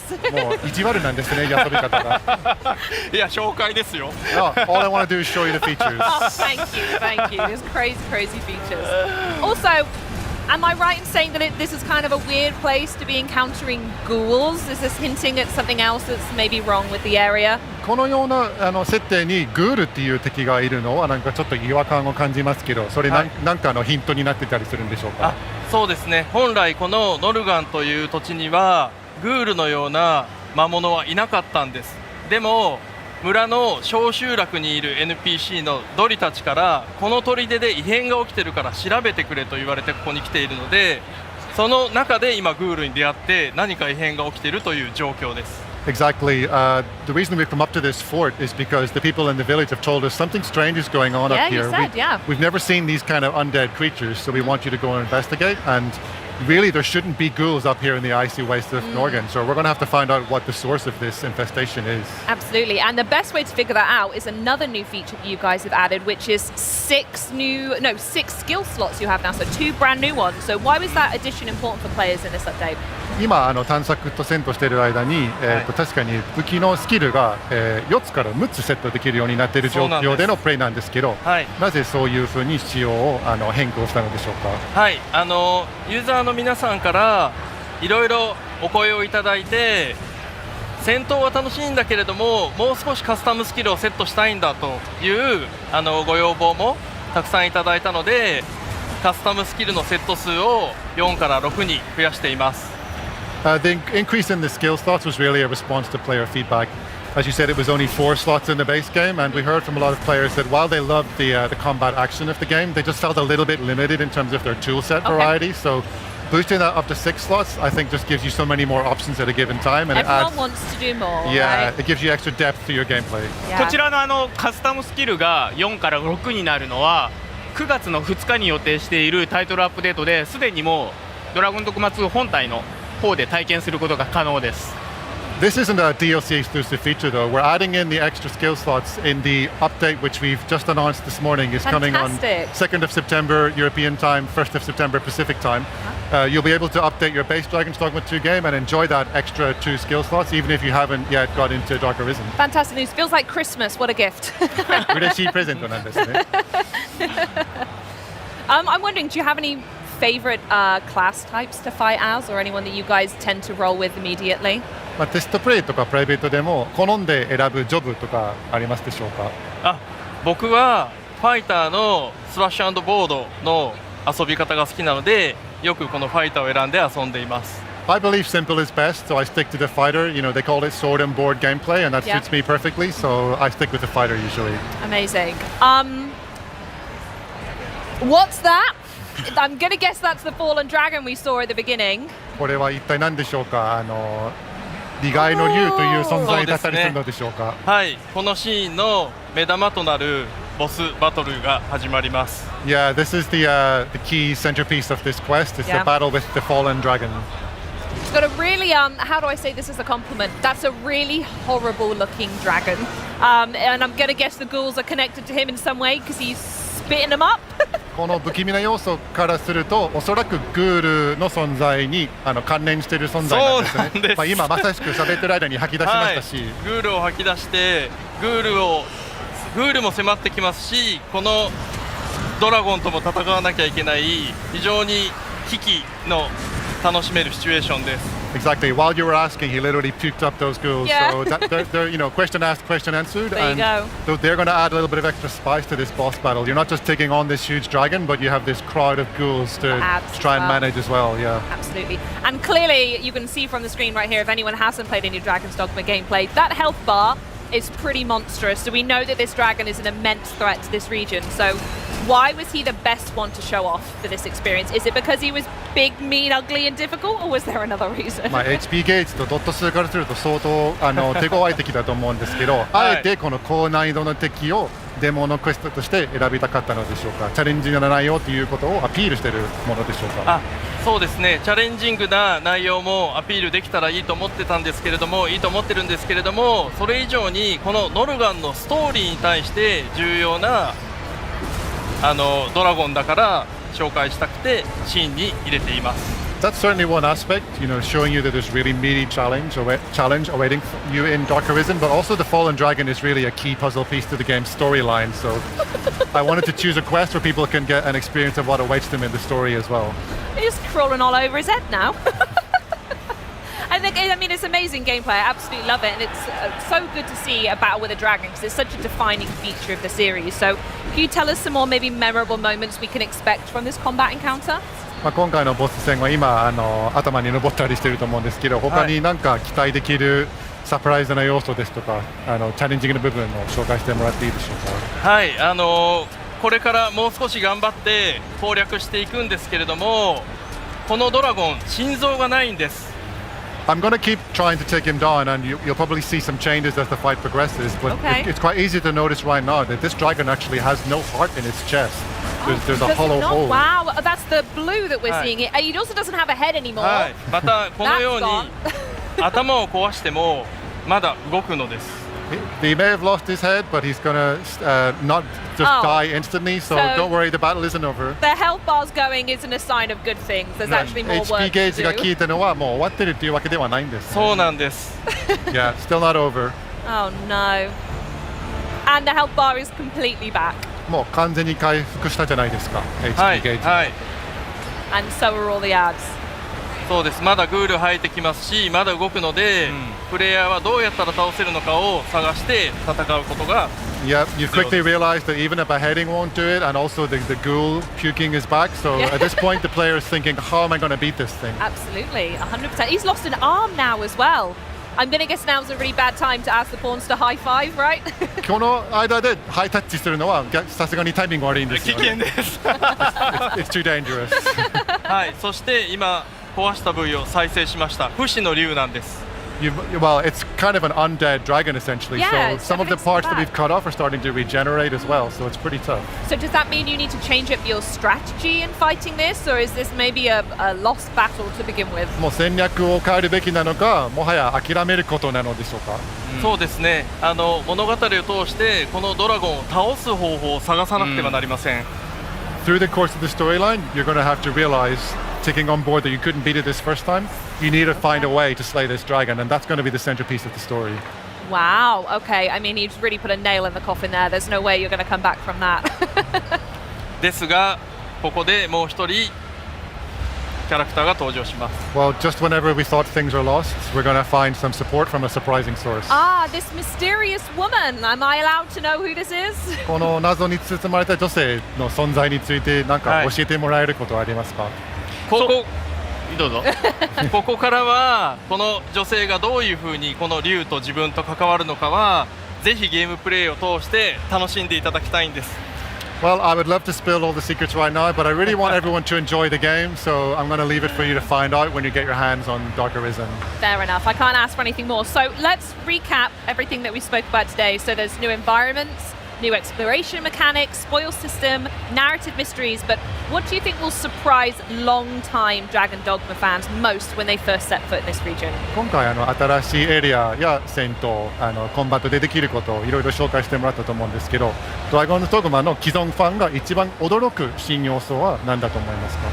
一番驚く新要素はいくつもあるんですけれども、ちょっと今日ご紹介したい内容としては今まで本編にもなかったんですけれども、このレリックを集めるために小集落にいる狼を連れてレリックを探せることがチャームポイントになってます。 I think players will be surprised and delighted by a lot of the new features, but if I had to pick one, I would say that we showed you getting relics through combat and also through finding them in little parts of the map, but there's another way you can get them, which is in the settlement. There's actually a wolf who, if you befriend the wolf by feeding it, it'll bring you out into the world and discover relics for you. So it's a brand new companion and another way to find relics. I love that. That sounds fantastic. Well, I have one final question before we go. We couldn't get to see a high five in the game, but can I maybe have a high five here today? Is で that は okay? 最後になかなかゲームではできなかったハイタッチをもうリアルでここでできませんか？ Amazing! High five! Thank you so much. Thank you. Patrick, bring it in. Thank you so much. Well, have an amazing Gamescom. Thank you so much for joining us today. And coming up next, the team from Infinity Ward stops by to talk Call of Duty Modern Warfare 4 and what we can expect from the beta. And we also take a trip to the Call of Duty booth experience to find out what fans are getting their hands on throughout the show. But first, get out your whip sword. This is Son of Panjai. எங்கிருந்தாலும் வருவேன் உயிரோடு மட்டும் இரு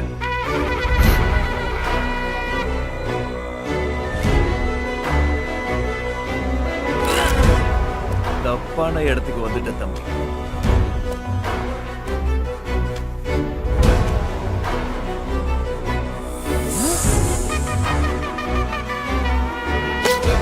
எப்படி சாக வேண்டும் வலியில் துடித்தா வலி இல்லாமலா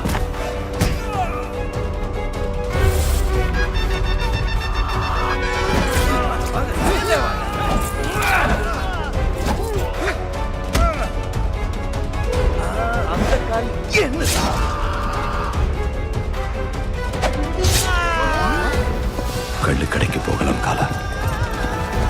കുടിക്കല്ല മുടിക്ക കടവുച്ചോ പോ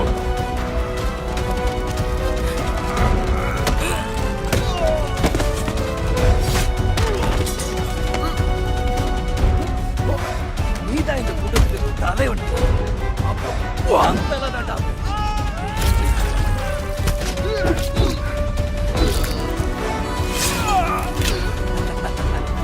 ரத்தத்தை பார்த்தாலே ஒரு காட்சி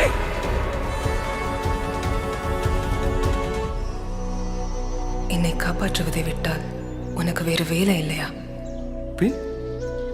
அவனா ஒருவன் A tower filled with horrors, built by memory. Heroes are dead.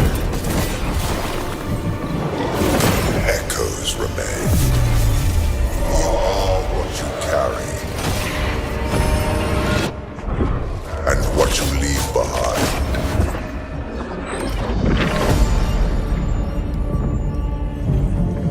Each relic you discover was built by memory.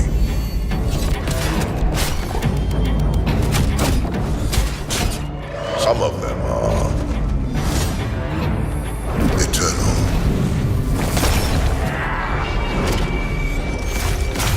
Fight to be remembered.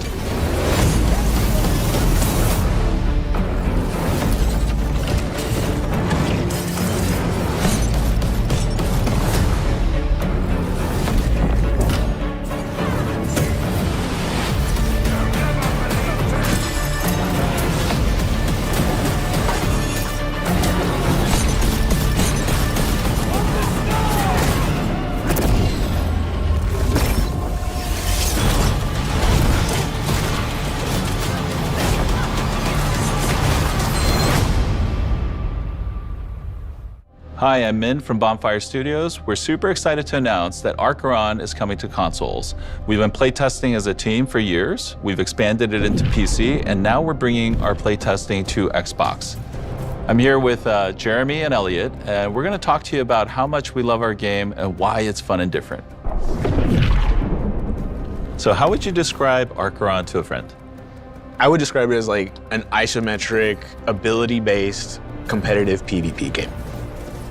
Bang. Use that one. There's more, right? Yeah. But if you just kind of get to the core of it, that's how I would describe it. To someone who's never played the game before, how would we describe our combat? Yeah, I would say the first thing is if you look at a screenshot or you watch a couple of videos of Archeron, you would guess how it plays, but you'd probably be wrong. I think the combat in general, it might look like an ARPG or something else like that, but it plays more like a shooter, which is why it's really perfect for a controller. I think that the combat itself is dynamic. The game sense really matters. Your combination, rotation of abilities really matter. Your aiming is very important, and then team play is super critical. I think if players have a foundation in twin stick shooters, I think they're going to feel right at home playing Archeron on controller. You know, the combat is you aim your attacks in front of your character model. There's no aim assist on anything, PC or controller. So accuracy really matters. And because we are an item-based game, there are some items that'll give you like an aerial effect or skill shot ability. So that might remind you more of like a MOBA.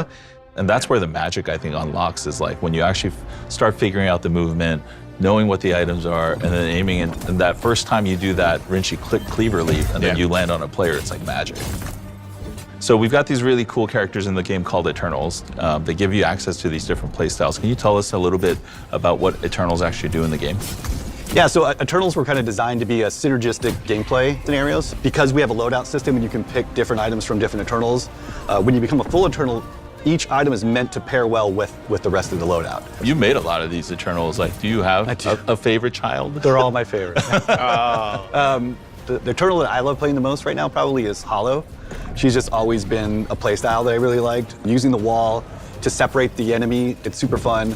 Being able to root somebody with the Sneklin special ability and that be the initiator is awesome. Then you kind of sit back and kind of range people down and support your team a little bit more. You can start that way, and I would definitely encourage people to start that way if they find something that they like. But man, at least me personally, I love Shatter builds. 2-2, give me 2-2 all day. Right. When you start memorizing what set bonuses are, you're like, infinite possibilities. Yeah. We've got two different ways to play. Can you tell us a little bit about Spires?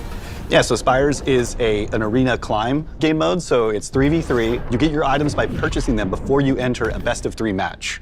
And you'll repeat that process. It's a super great way to learn items and get item familiarity and get repetitions with things that resonate with you. I know, Elliot, you like Spires a lot.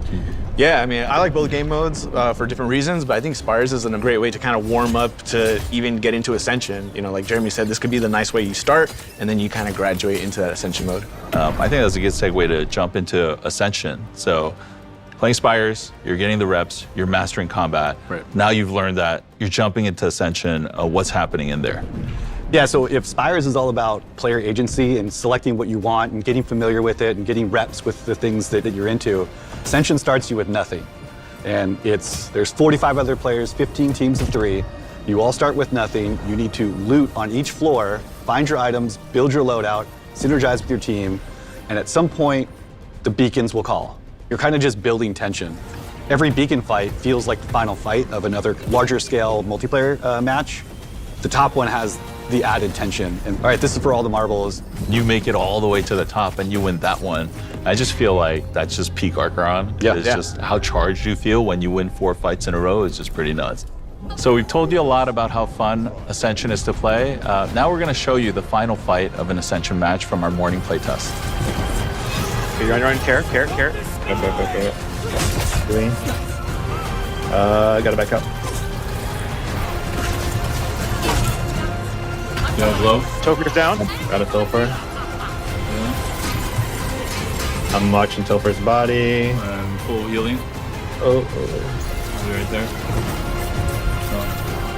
He's rezzing.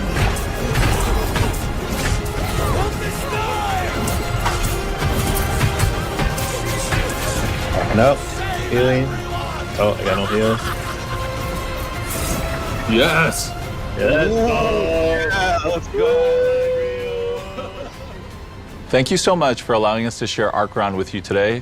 The game's coming to Xbox very soon in our cross-platform closed beta. We hope you'll join us there, and if you're interested, go to our website for more information. See you in the tower.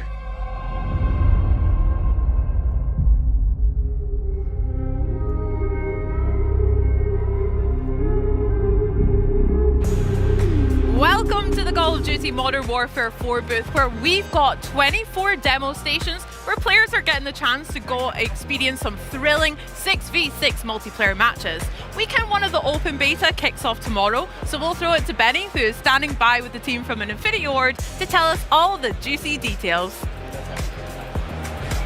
So, fresh off the early access beta weekend, Call of Duty Modern Warfare 4 is on the minds of many of us as one of the biggest games of the year. And here, with what fans can expect from the upcoming open beta, please welcome Infinity Ward's game technical designer, Jack Hoppus. Welcome. How's it going? Good to see you, Benny. How's your Gamescom been going so far? Dude, it's incredible. The booths are insane. It's sick to see players playing Modern Warfare here. It's been a great time so far. Yeah, and I want to start off because I know Infinity Ward really find community feedback important. You've been really working on doing that in communication, that you did a tweet earlier today as well. Can you tell us a bit more about that? Yeah, I mean, ultimately throughout both weekends of this open beta, what we're looking to do is find the most feedback and, seeing what are pain points with players, but also what they're really resonating with. So we're doing a bunch of changes, fixing bugs, finding these pain points, these adjustments that we could be doing, and fixing them within beta weekend 1, but we also have a huge amount of changes for beta weekend 2. We're looking at touching everything from aim assist to movement to weapon balancing, to spawns as well. We'll have a full list out at a later time, but we're really looking to hammer down these things for beta weekend 2 and ultimately up through launch. But it's been great. It's been exciting for us to hop in alongside the players, hop in kill block with them. We've got a lot of stuff for beta weekend 2 in terms of new content, Resurgence as well. There's going to be a huge amount of stuff for players to get into. Yeah, I'm so excited. We'll get into a bit of this throughout this conversation as well. And yeah, make sure to keep sending your feedback, because I know Infinity Ward have been loving getting that from players. But what surprised you about the beta from the closed weekend?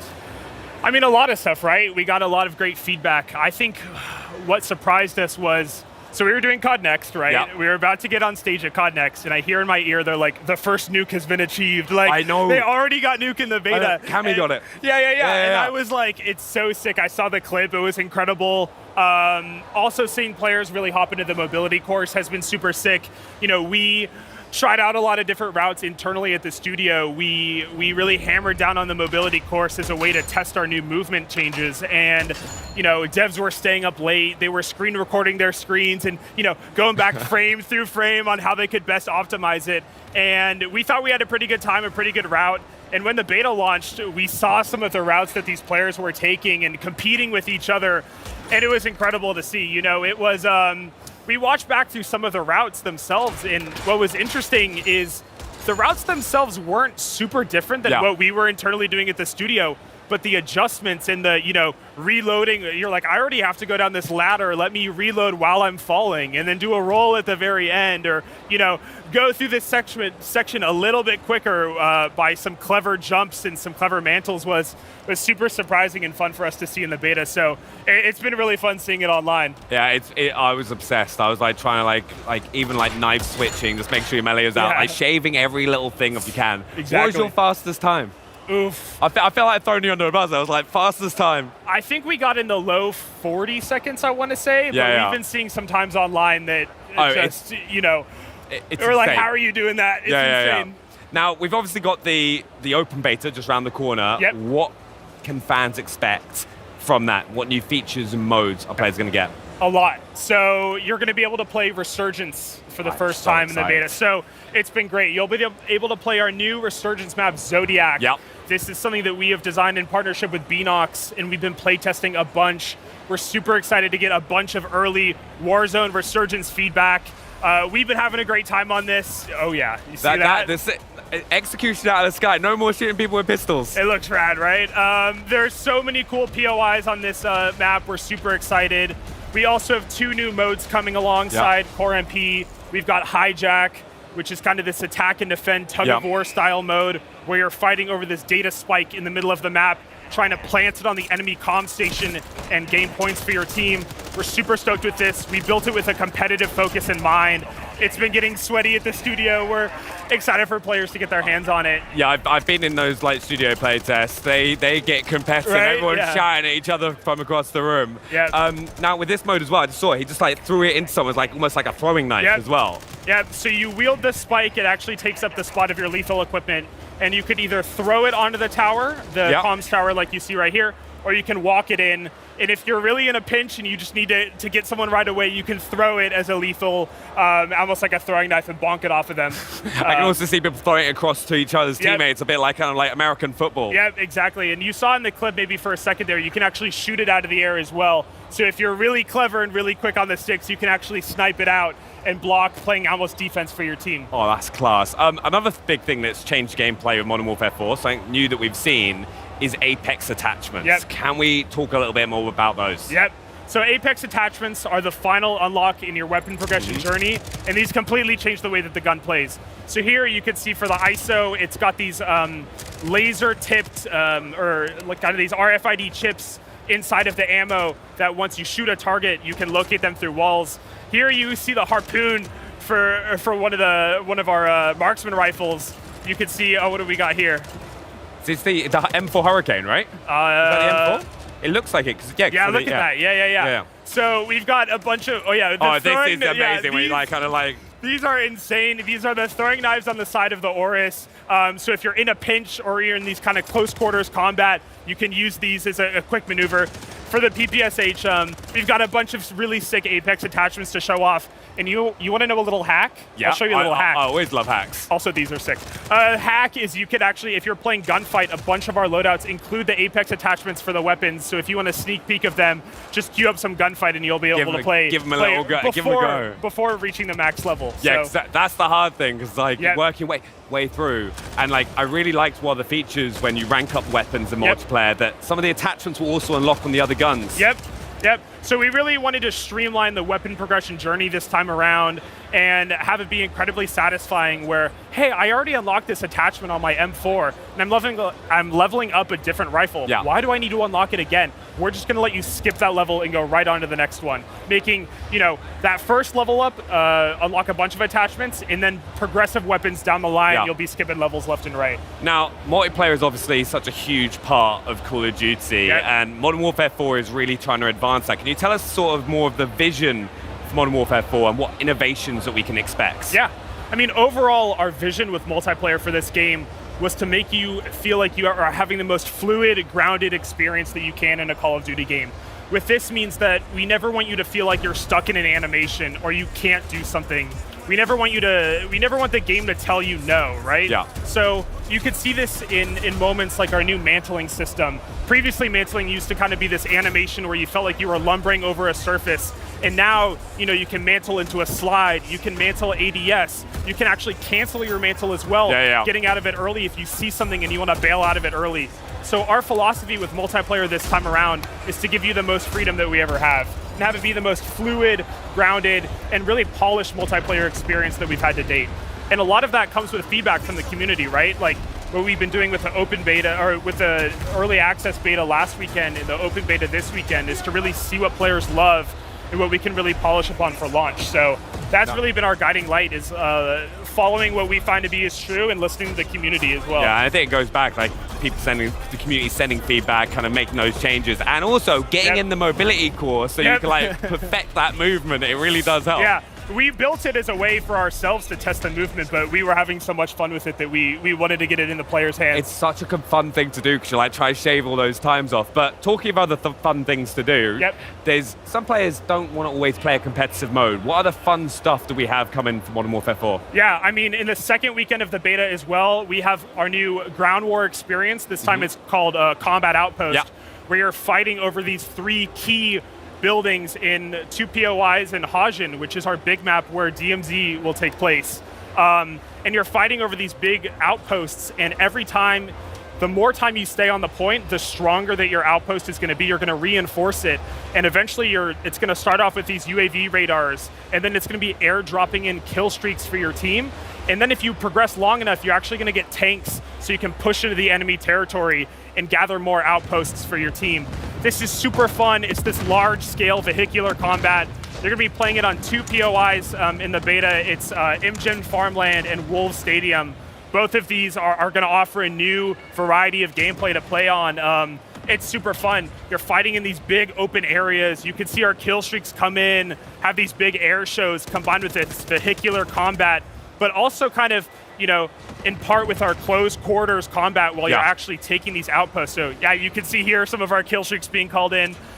This has been a lot of fun.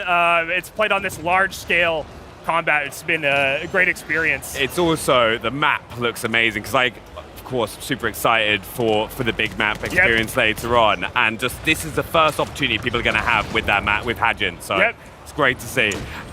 Also, spawns.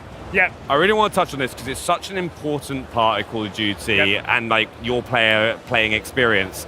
Can you tell us the approach for that with Modern Warfare 4?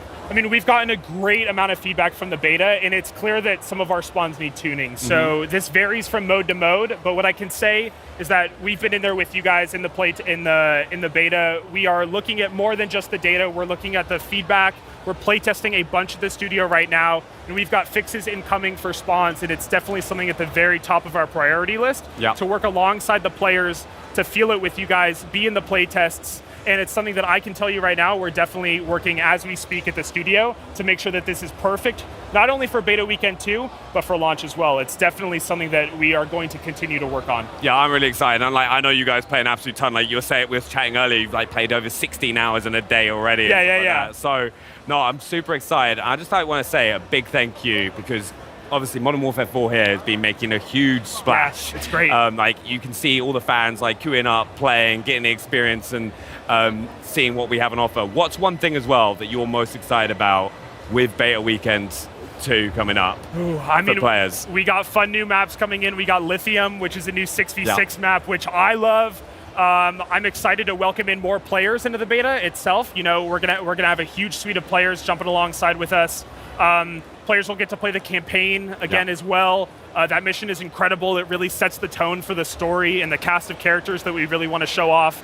And honestly, just hopping in alongside with you guys. It's going to be, we at the studio, we're hearing this feedback, we're gathering it all, but we're also playing alongside you guys, which has been great. Yeah, I'm just determined to try and get a nuke at some point this weekend. Because like you said, Cammy dropped the first one during COD Next, which was insane. It was insane, I'm telling you. You got any tips? You got any tips on how players can go ahead and get that nuke? I don't know, just be coordinated.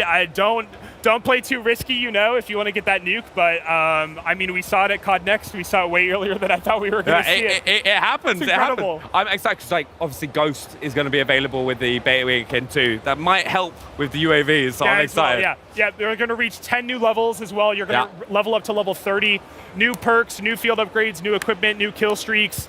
New stuff for player progression, so hit that level 30 as well, and there's a lot of fun stuff for you to play. There's so much. You've got multiplayer, resurgence. You've got the big map, kill block, single player, campaign. Got a lot of stuff. Yep. It's got to be the biggest beta ever. But Jack, honestly, thank you so much for coming and talking to us. I really enjoyed it. I'm really excited for the weekend, and make sure you get involved as well. But thank you so much, Jack. Yeah, thank you. Now, today we've seen the future of gaming, from horror to racing, from sims to first-person shooters, and everything in between. And there is a ton to look forward to, including more than 15 titles available on Xbox Game Pass. Plus, with the biggest games coming to Xbox, like Minecraft Dungeons 2, Gears of War E-Day, EA Sports FC 27, NBA 2K 27, Fable, Call of Duty Modern Warfare 4, and Grand Theft Auto 6. No matter where or how you game, the best place to play is on Xbox. Now to a psychological survival horror game with a unique retro look and feel. Fight and survive against the ominous presence slowly consuming this 90s Polish town. This is Holston. Wczoraj przyszedł faks. To jest głębsze niż ubojnia. Większe niż nowa trójca. Znów mu odjebało. Ktoś tu jest? Halo? W trójcy jedyny na przebłaganie.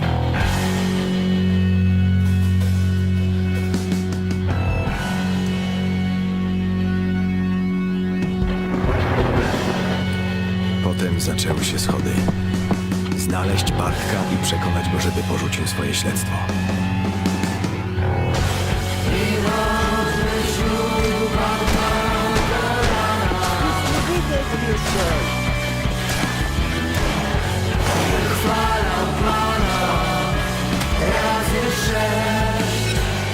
Wiem, jak wiele przeszedłeś.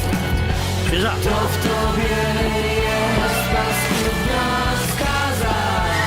Musisz się z nim zobaczyć?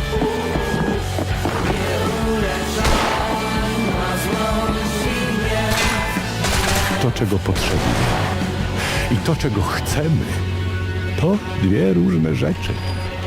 Może chcesz go zobaczyć, ale tak naprawdę potrzebujesz, żeby zniknął.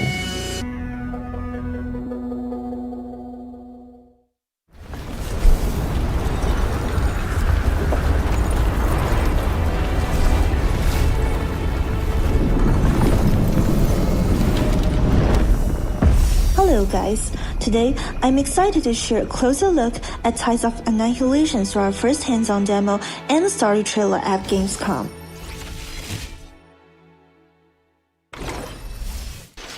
At the heart of Tides of Annihilation is our dual frontline battle system. Gwen does not fight alone. She can call on different knights, each with their own fighting style and role.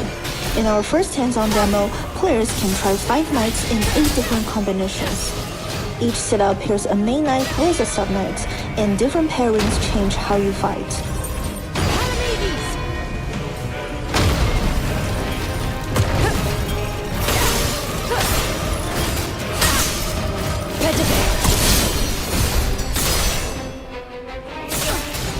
Try this.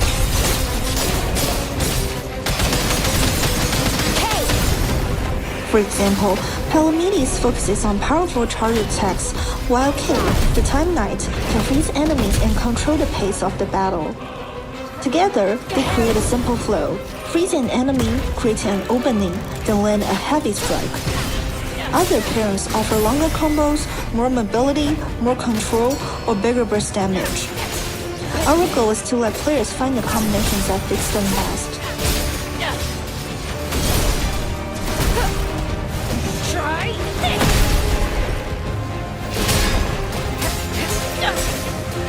Gary.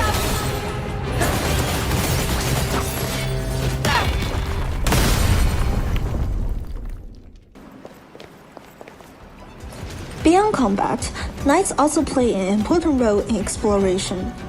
We wanted them to be helpful on Gwen's journey, not just tools you bring into a fight. For example, the archer can use a charge shot to break obstacles, ignite certain targets, and even create road paths in the air, helping Gwen reach places she otherwise could not.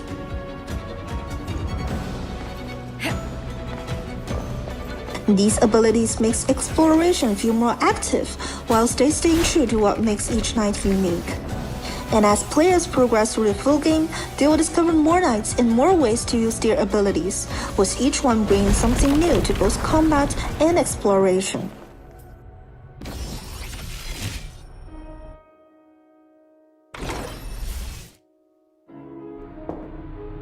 While the knights are a big part of Tides of Annihilation, Gwen is still at the heart of the story. Our latest story trailer at Opening Night Live shows an earlier side of her, before she becomes the fighter players meet in the game. At this point, Gwen has just been separated from her sister and thrown into a world consumed by the fog. She is not trying to save the world, she just wants to survive and find her sister. That changes when Guinevere tells her that she carries the power of King Arthur and may be able to command both the fog and the knights. But if you wish to reclaim London, you must harness the fog. Her words, "teach me," mark the moment she decided to step forward. By the time players meet Gwen, she is already stronger and more determined. But her journey is only beginning.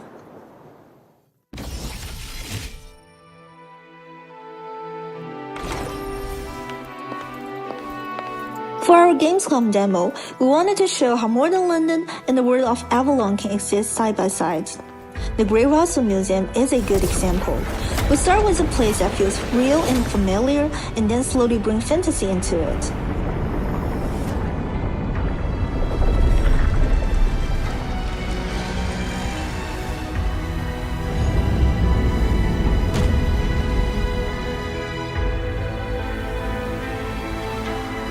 As players move through the museum, they begin to see that change. Vines grow from the building, broken knight's armor fills the halls, and the world of myths starts to take over. We also expanded areas like the Chinese, Egyptian, and Japanese galleries, while keeping the identity of each space. Later, places like the Book of the Dead, Folded Realm, and Reflection, the Grey Russell Museum takes players much further into the fantasy side of the world. What ties it all together is what we call apocalyptic romance. A world where modern London meets ancient legend, and where destruction can still feel beautiful and full of wonder.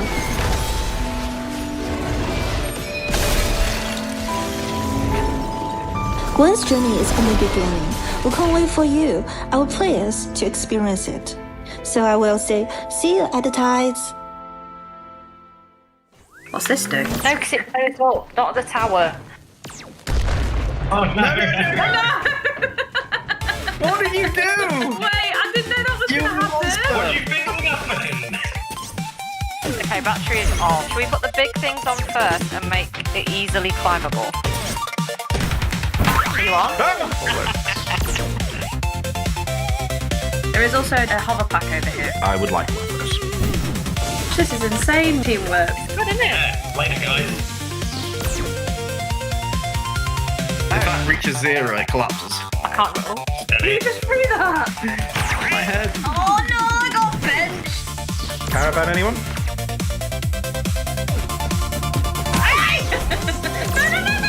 No, let go. One car, please. Ah! I want a bat, but not like as hot as. Ah! It bounced back. Oh my god! Oh, back in time. Hello! Guys, we built a tower. Oh no! No! Move on over, Aladdin. Bit all that, innit? There are so many incredible games on the horizon, and with so many titles coming to Xbox Game Pass, it's only fitting to bring fans into the world of Game Pass with an interactive quest and one giant green button. The big green button here transforms the Xbox booth into an interactive quest powered by Xbox Game Pass. Attendees collect digital stamps by playing games, taking part in activities, and exploring partner activities around Gamescom. New this year, achievements unlock additional opportunities to win prizes, including Xbox collectibles, Game Pass swag, and partner rewards. The experience celebrates discovery, play, and of course, the Xbox community. Of the many, many prizes that lucky fans can win include LG TVs, GeForce RTX 5080 GPUs, and this SteelSeries Arctis Nova 5X wireless headset. So let's see who's up. Have you got your code ready to scan? Let's see what happens. Well done, you. Did you have fun on your quest? Yeah. Good. Ooh, here's all the things we could be looking at as well. Loading on your quest, and when it lights up, hit that button. Beautiful. Way! A charge kit for the Series X. GG's. Oh, look at that. Woo! Well done, you. Bye. Oh. That's cute. Aside from winning prizes, fans here have access to tons of demo stations at the booth, getting their hands on latest titles from studios all across the globe, including Turok Origins. With more on the latest from the franchise, let's throw it over to Charlie and Henry. That's right, Bex, because one of gaming's most iconic dinosaur adventures is evolving for its new generation. Absolutely, and here to talk Turok Origins with us is Game Director Jesus Iglesias and Chief Creative Officer Tim Willits with a look at new gameplay, new abilities, and the next chapter in this legendary franchise. Thank you so much for joining us, guys. Thanks for having us. Welcome to Gamescom. Have you had a good week so far? Yeah, it's been awesome. We're excited. Excellent. Now, Turok's a very exciting franchise, so I have to ask, have you brought us something fun to watch today? Yes, we've brought you brand new footage of Turok Origins, our new brand new game in this legendary franchise set in the canon and timeline of all the original games. Oh, okay. Well, I want to get a look at that. Yeah, amazing. Let's get this rolling. I want to hear all about it. I'm going to kick things off by telling you right now, Tim, I do have a fear of dinosaurs, so if I hide at any point during this, okay, I'm sure I'll be fine. You've done it's pretty nice cuddly dinosaurs you've done, right? Yes. Yeah. They're not very cuddly, are they? A kissing dinosaurs game. Okay, nice. Wow, it's not like a Turok I remember. I'll tell you that much for sure. Looking very modern, but I did see immediately at the start you swapped from first person to third person and back. Yeah, right. This is something that we wanted to introduce in the game. Cool. We know that the game is a first-person shooter originally, but a lot of people like to play in third-person view and see his own character. Our characters are amazing; they look amazing, and so we wanted to show the people their characters if they wanted to play on third-person. Yeah. But the thing is that you can swap between first and third immediately as you play, just pushing a button at any moment. Amazing. Nice. There you go. And the best thing about moving between those as well is it's worth noting that these weapons look absolutely yeah, sick. the weapons What are so kind cool. of weapons are we going to have in our arsenal? Oh, that was just the cerebral bore, wasn't it? Yes. Yes, yeah, that's a fan favorite. Oh, I know that one. That's a fan favorite. Yeah. You had one of them done the other day, didn't you? Shut up, Henry. What other weapons? Are there any other iconic we are ones? bringing back a lot of weapons from the classics. I mean, Cerebral Bore is one, but we also have the fusion cannon that the fans will recognize. Yeah. And, the Scorpion? The Scorpion missile launcher. Beautiful. Mag 60, a lot of weapons from the past. Cool. But we also include new weapons. And that was absolutely minging, by the way. What happened there? That was one of our the finishers. The team has created like so many finishers, and you can just rip guts out and pound the dinosaurs and the enemies. It's awesome. See, don't be so scared. Maybe I'll get over my fear. Yeah, you get your revenge now. I just need to murder more of them, and then I'm there. Fancy that. But before that finisher, I also saw the player character kind of like went like this, and a bunch of spikes came out. So what's going on there? Those are the echo sinks. Which is something that, I mean, every character features a bio suit that allows him to extract resources from the environment and then synthesize in abilities that you can use at any time. Cool. That's cool. See, okay. Yeah, it really adds a different dynamic to the combat. It's not just guns and melee. You have all these cool abilities. Nice. Oh, fascinating. And are there anything else aside from dinosaurs that we're going to be fighting? Of course, not only dinosaurs, but something that is more terrifying, that are modified dinosaurs. Oh, worse dinosaurs. Yes. Okay, maybe you should stay scared. Back out again. Dinosaurs with rocket launchers Oh, for God's attached to the sake, backs. what's wrong with you two?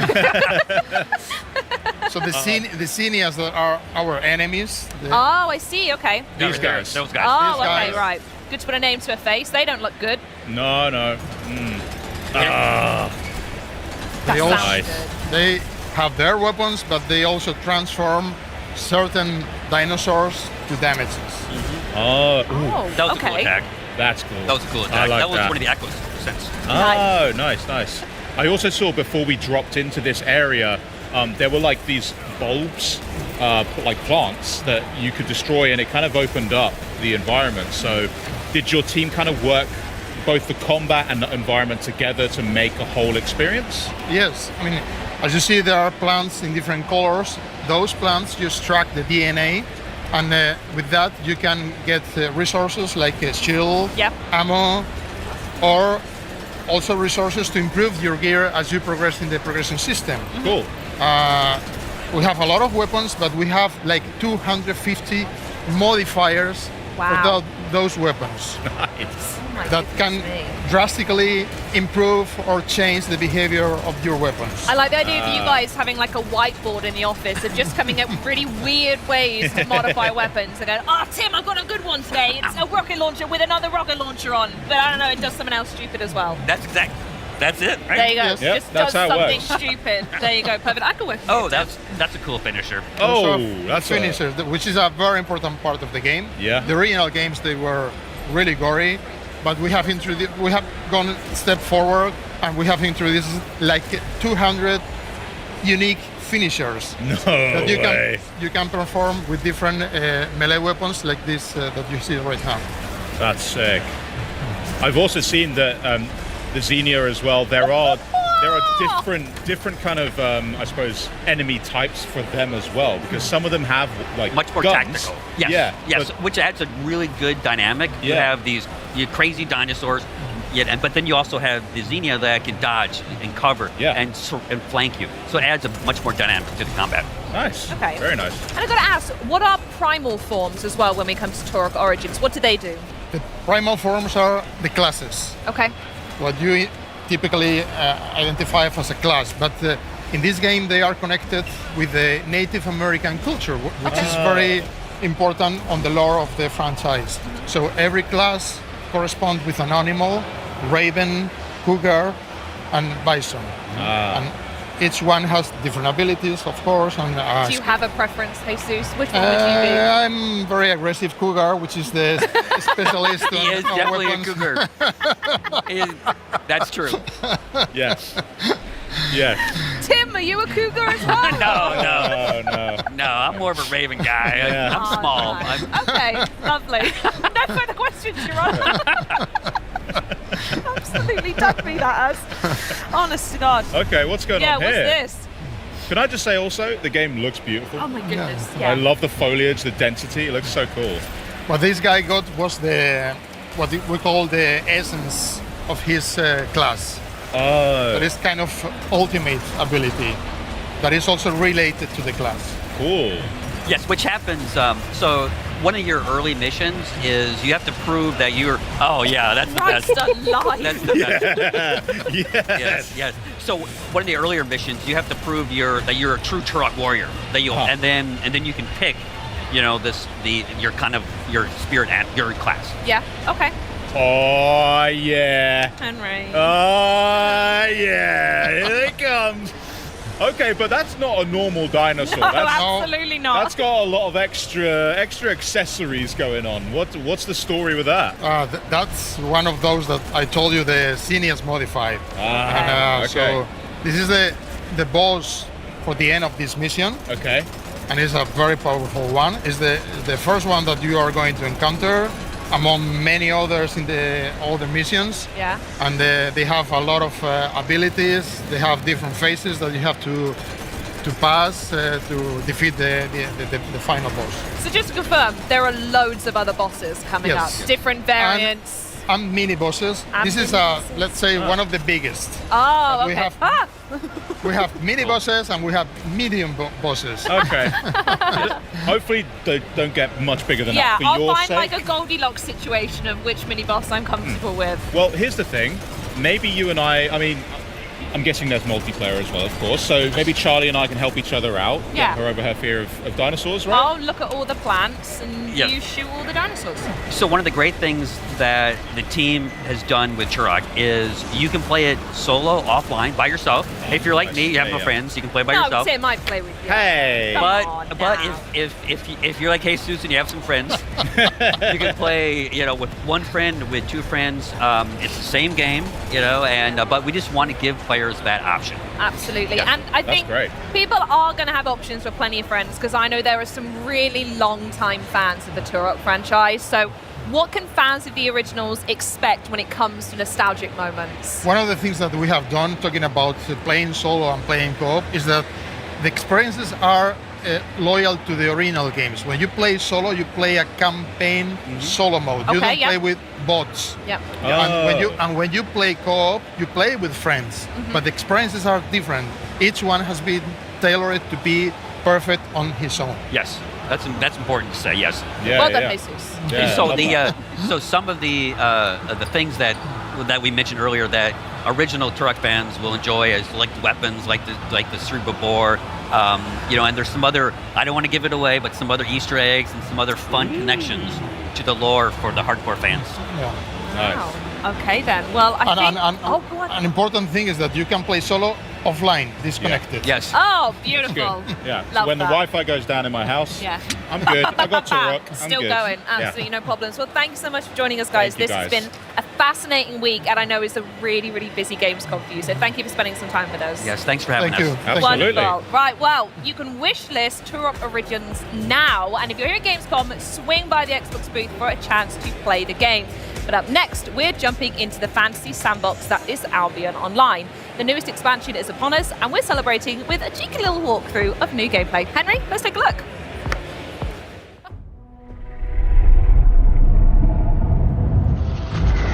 Discover an ancient realm above the clouds of Albion. Upon entering, alone or with a party of up to 20 players, you will find yourself on one of many islands scattered on the outskirts of the map. The goal? Fight your way to the bosses in the middle, guarding valuable loot. The islands are interconnected through ley lines, to activate which, you will need a keystone. Your party makes quick work of the keepers guarding it. Now you can progress further inward. But be careful. There will be other players who will be matched to compete for the very same treasure. Pay attention to the ley lines opening in order to anticipate the movement of your opponents. Even if some of your team get knocked down, unlike other areas, they can't be executed immediately. Instead, even one last remaining player can revive the group. And so, the adventure continues. The final challenge of this map, a ferocious Drake.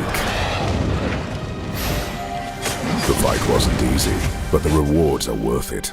Among the regular loot, you can also find a new kind of map, activating which will lead your party of 20 players into an entirely new raid dungeon. Battling numerous Keeper and Ashborn enemies, and finally, make it into the lair. Here, the biggest and most difficult PvE challenge in Albion awaits your group.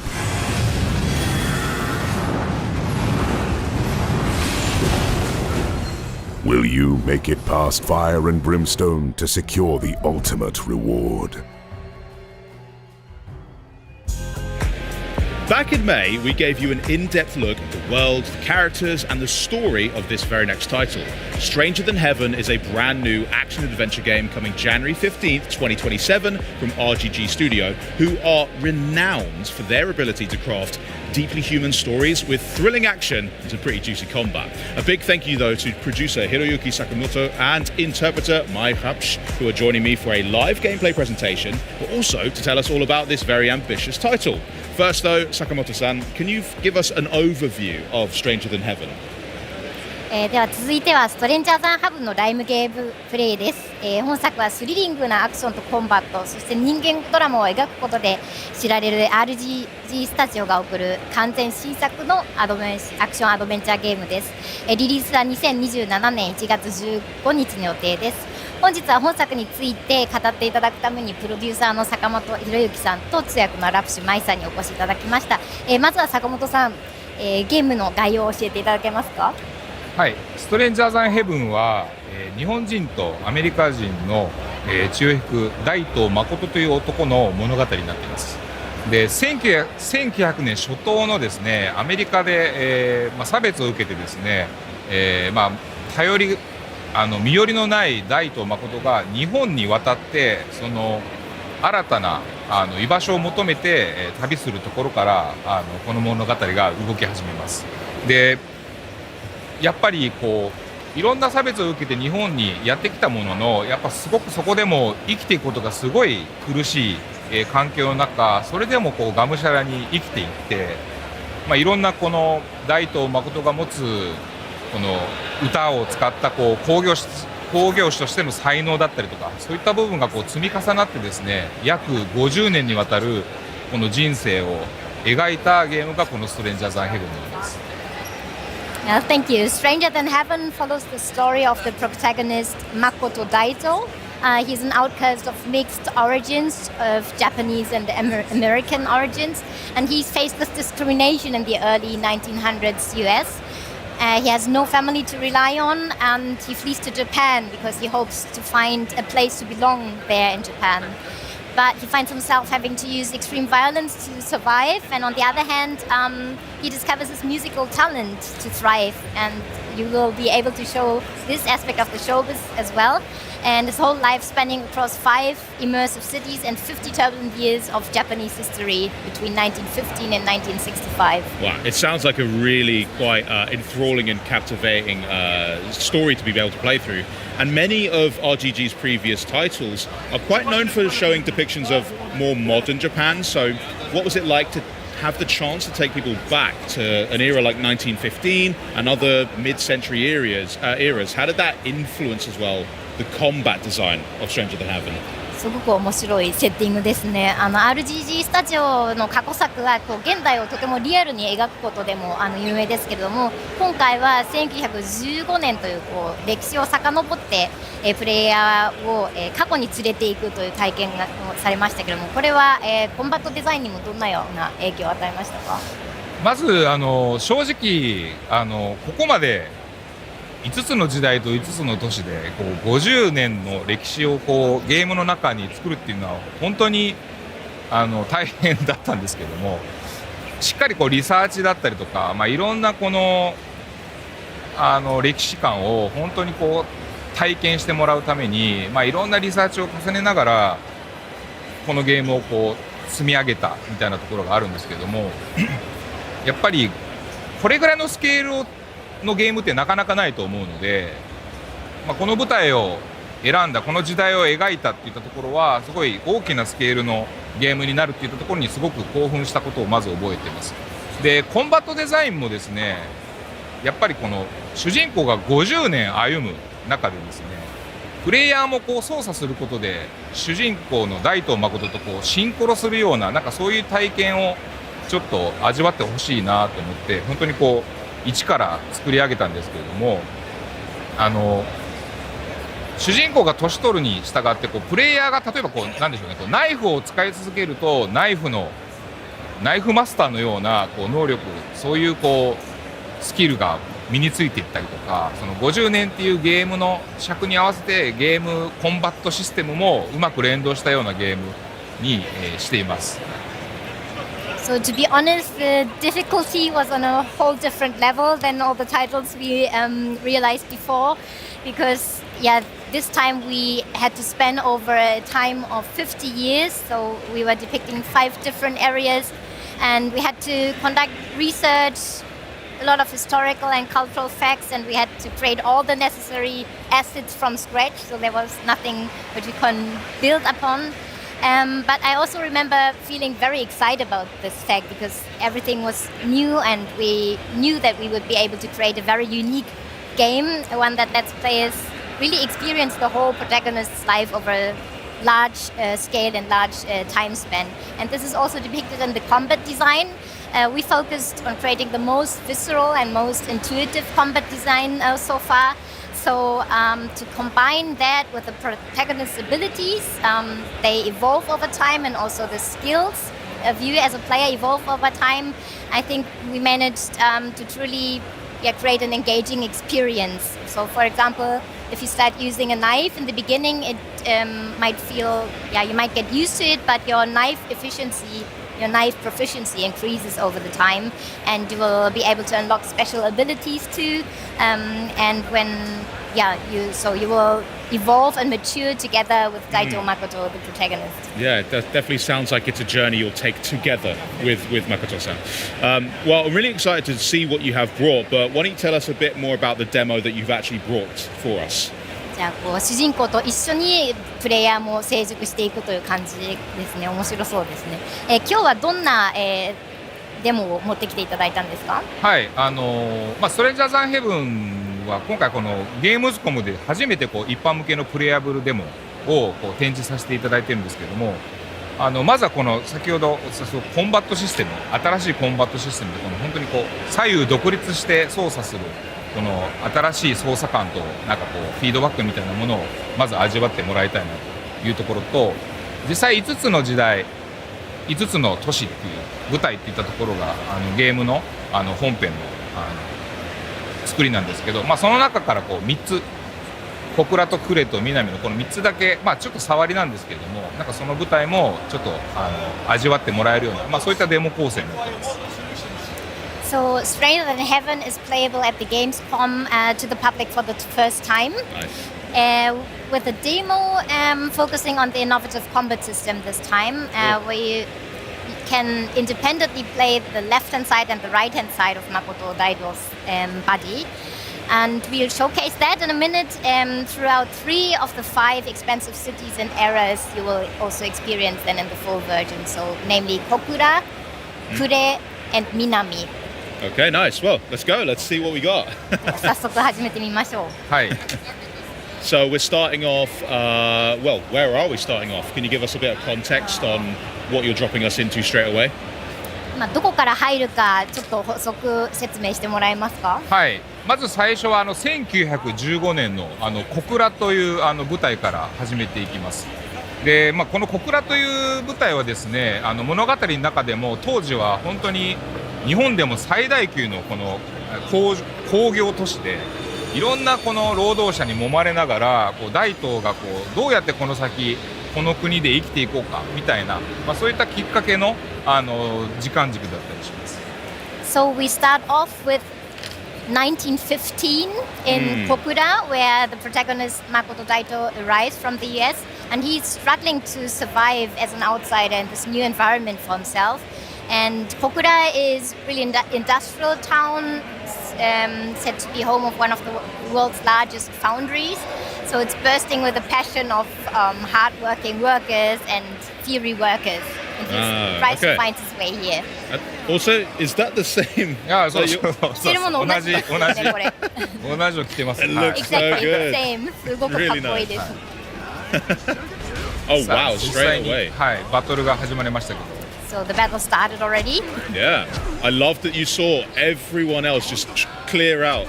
でみんなが後に引くっていうところが見えてすごい。Feels like a very a classic Japanese film style to have the town just. 日本の映画を思い出すような。Very cinematic. とてもシネマチック映画的ですね。はい。この新しい操作本当にこの右左好きなように組み合わせて自分でコンボができるってとこがすごく新しい要素になってます。 So it's a completely new combat style where you can freely combine combos using your left and right half. Oh, nice. こうガードもこう右左こういう風に左右にできるんですけど。 And equally you can also guard differently, independently, left hand and right hand side. これをタイミングよくやるとパリになって今みたいにいい強い技ができたりします。 And if you time it correctly, you can also chain into a parry. So. I already see what you mean when you say visceral. This combat feels like there's a nice weight to when you land a hit as well. すごい没入感してすごい正直にこういろんな動きが伝わるっていうのが分かります。そうですね。左右こう思った通り押すとこういう技が出るっていうのはものすごく直感的になるので、最初はもちろん慣れはいるんですけれども、これがこう慣れてくると本当に今までのボタンと違ったような操作感で遊ぶことができます。 So it's really intuitive, like you would punch with your right hand if you press the red button, and it maybe needs a bit of time to get used to this new feeling, but then it's really immersive and really intuitive. Nice. Whoa. じゃあまずは destroyed. はい。じゃあ次のはい舞台に次はクレっていうステージになります。 And we dive on to Kure. It's the next stage. And is this also a little bit further ahead in time? これは時代も少し。はい、時代もクレも先ほど1915年だったんですけれども、クレは1929年。で、はい。We were in 1915 and Kokura, and now it's 1929. Nice. So maybe now we'll also see, like you were saying, that sort of refinement of his technique with fighting will be a little different now as じゃ well. あちょっと大東誠の戦いの技術も熟練してきたという。そうですね。見た目もやっぱりこう変わって。クレになるとまたこう違った環境下でこう大東誠がどう生きていくかみたいなところに変わって時代の移り変わりもはい。 Exactly. You can also see the time has changed on his face and on his appearance. Yeah, total, the fashion but also is different. ファッションも違いますよね。And also the whole setting, it looks like a different era already. More industrialized area. も Yeah. っと工業化が進んでるそうですね。感じですね。武器も先ほど素手だったんですけど、こういう両手を持った武器だったりとか、あとはその片手を使った武器だったりとか、全て12種類ぐらい武器の種類はあるので、それをこうどう選んで改造していくかというか、それでも能力が変わったりとかします。 There's also changes in terms of the weapons. So in total, you can choose between 12 different weapons, and either they are used by one hand with the right hand or with both hands. So also the maturity and the skill level of how to use the weapons, they will progress.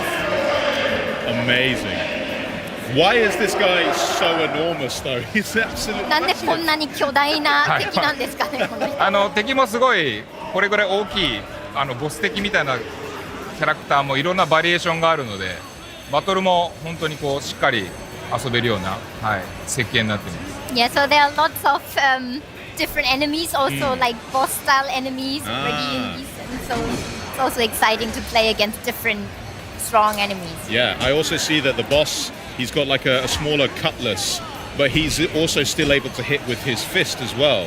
Is that something that Makoto can also do if he was holding a single-handed weapon? で、敵の方も左手はちょっと怪我してるけど、まだ右手で刀をこう振り回せるように見えますけども、大東誠も同じように片手でいろいろそうですできます。攻撃できたり。今は両手武器なんで、こう両手を使ったこう操作がこう左右独立でこう違う攻撃が出るんですけど。Yeah, right now he's holding a weapon which has to be used with both hands, but of course there are also weapons where he can only use one hand and the other hand is free to guard or to punch or whatever. Very cool. And then also the way that you'll use the weapon that you have, I suppose it's understanding which end is for which hand, knowing this is maybe better for quicker, this is better for power attacking maybe. Is that kind of how it works? あと武器によってはどっちサイドを左手で持ってどっちサイドを右手で持つかとか、どっちがより強い攻撃ができてどっちでガードできるかとか、そういうのも基本的に片手武器は右に持って左手はこう素手攻撃なんですけど、武器は武器の強さがあるんですけど、素手は素手の強さみたいな、そういう組み合わせをこう自由にプレイヤーが考えてこう攻撃を選べるみたいなところが、すごい自由度のあるコンボ設計ができるっていうのがすごい売りだと思います。So the combo design is really quite flexible. So especially when you use one-hand weapons, which you will hold in your right hand, you can still decide, okay, how do I want to use this weapon? What do I want to do with the left hand? Do I want to punch? Do I want to hold a different weapon? So it's really very creative also. In that wow, the fashion is real nice now. Yeah.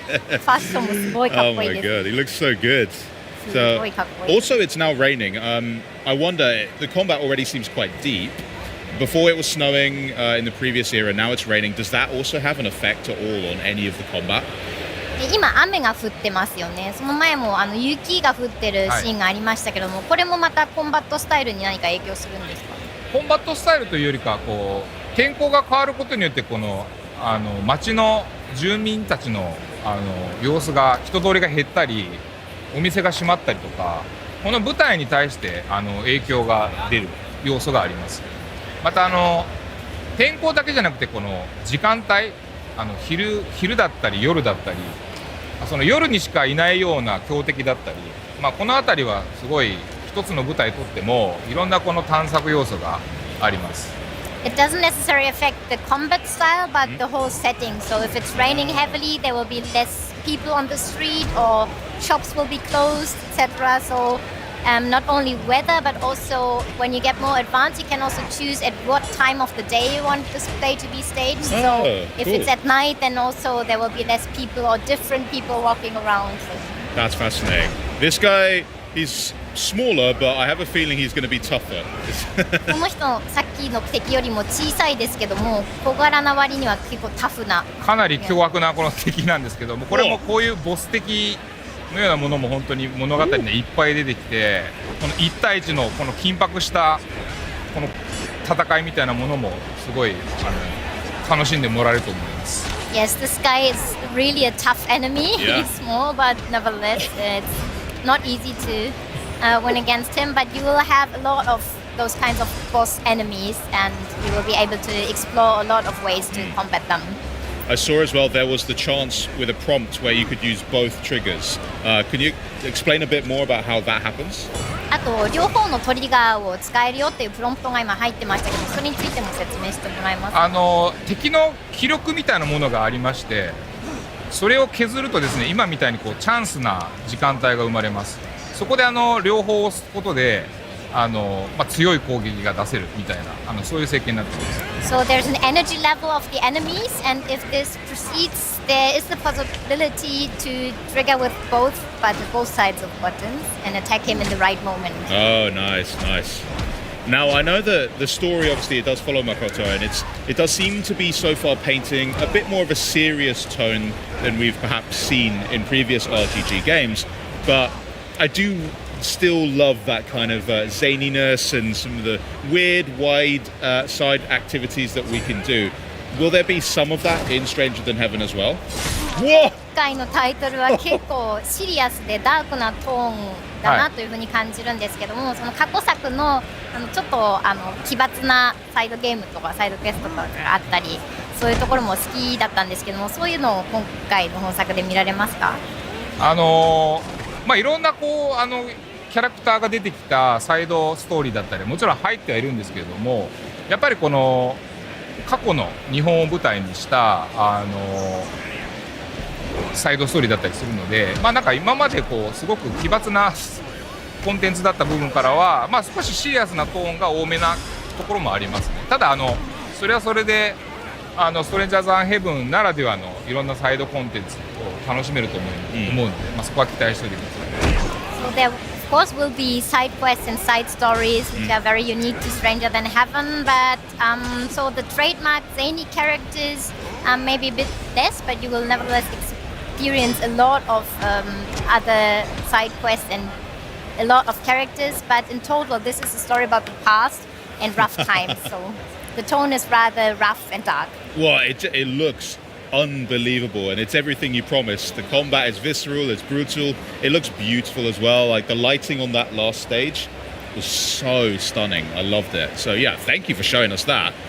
Is there anything else that you can maybe tell us about the game that's only going to make sense after I've played it?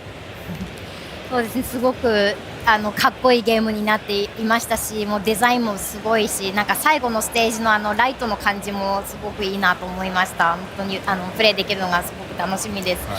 プレイしたらすごくここが楽しめるよっていうもの他に何かありますか？そうですね、やっぱりこのストレンジャーズ・アン・ヘブンって一人の男の50年の人生をこう描いたゲームなので、これだけのこのスケールのドラマっていうのはなかなかないと思います。で今回デモでは本当にそのコンバットの新しい要素をこうピックアップして楽しんでもらえるっていうデモだったりはするんですけど、やっぱりこう本筋はその一人の男生涯を描いたこのナラティブゲームをきっとこう味わってもらって、本当に新しいドラマ体験ができると思うので、そこを一番期待してほしいですね。あとはまだまだ音楽を使ったショービズの要素とかもこのバックに遊べる要素として、いろんな楽曲も用意してますので、そこをこう含めて、魅力を感じてもらえれば、すごく嬉しいと思います。So as far as I'm aware of, I think there are not many games that span the whole life of one single man. Yeah. So this is, in that sense, a really epic drama you can experience. This time with the demo, we just picked up 3 different stages, 3 different cities, to showcase also and to show you what it feels like, what it looked like. But of course, really this epic drama you will only experience by playing through. So I hope you will be able to experience and are looking forward. Also, it's not just a new combat system, but also a big part goes into music. So the whole showbiz element we have not shown yet, but you'll be able to create your own music, and Daito Makoto's showbiz element will be shown. So yeah, I hope you will be able to enjoy and check it out. Nice. I have to ask, just because it looks so good, can I get one of the jackets? すごいかっこいいのであえて聞きますけど、これってもらえますか？どこかで手にできます？まだねこれしかないんで、いずれ皆さん買えるようにもちょっと考えたいと思います。Unfortunately, right now it's not available yet, but we are thinking of ways to get it through to the public as well. Sakamoto-san, thank you once again for joining us. Remember, you guys can get your hands on Stranger Than Heaven when it releases on January 15th, 2027. But now, to Milizione.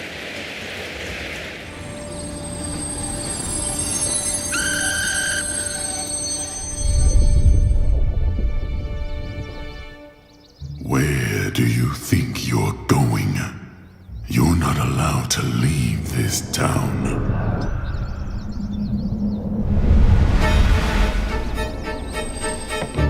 Everyone knows no one is going to help you escape. And if I hear a single complaint about your behavior,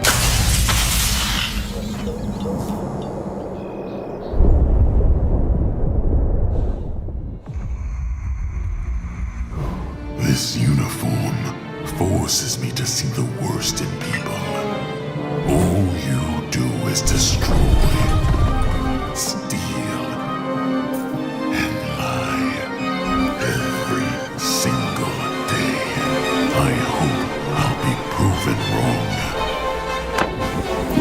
Yet somehow everyone ends up the same.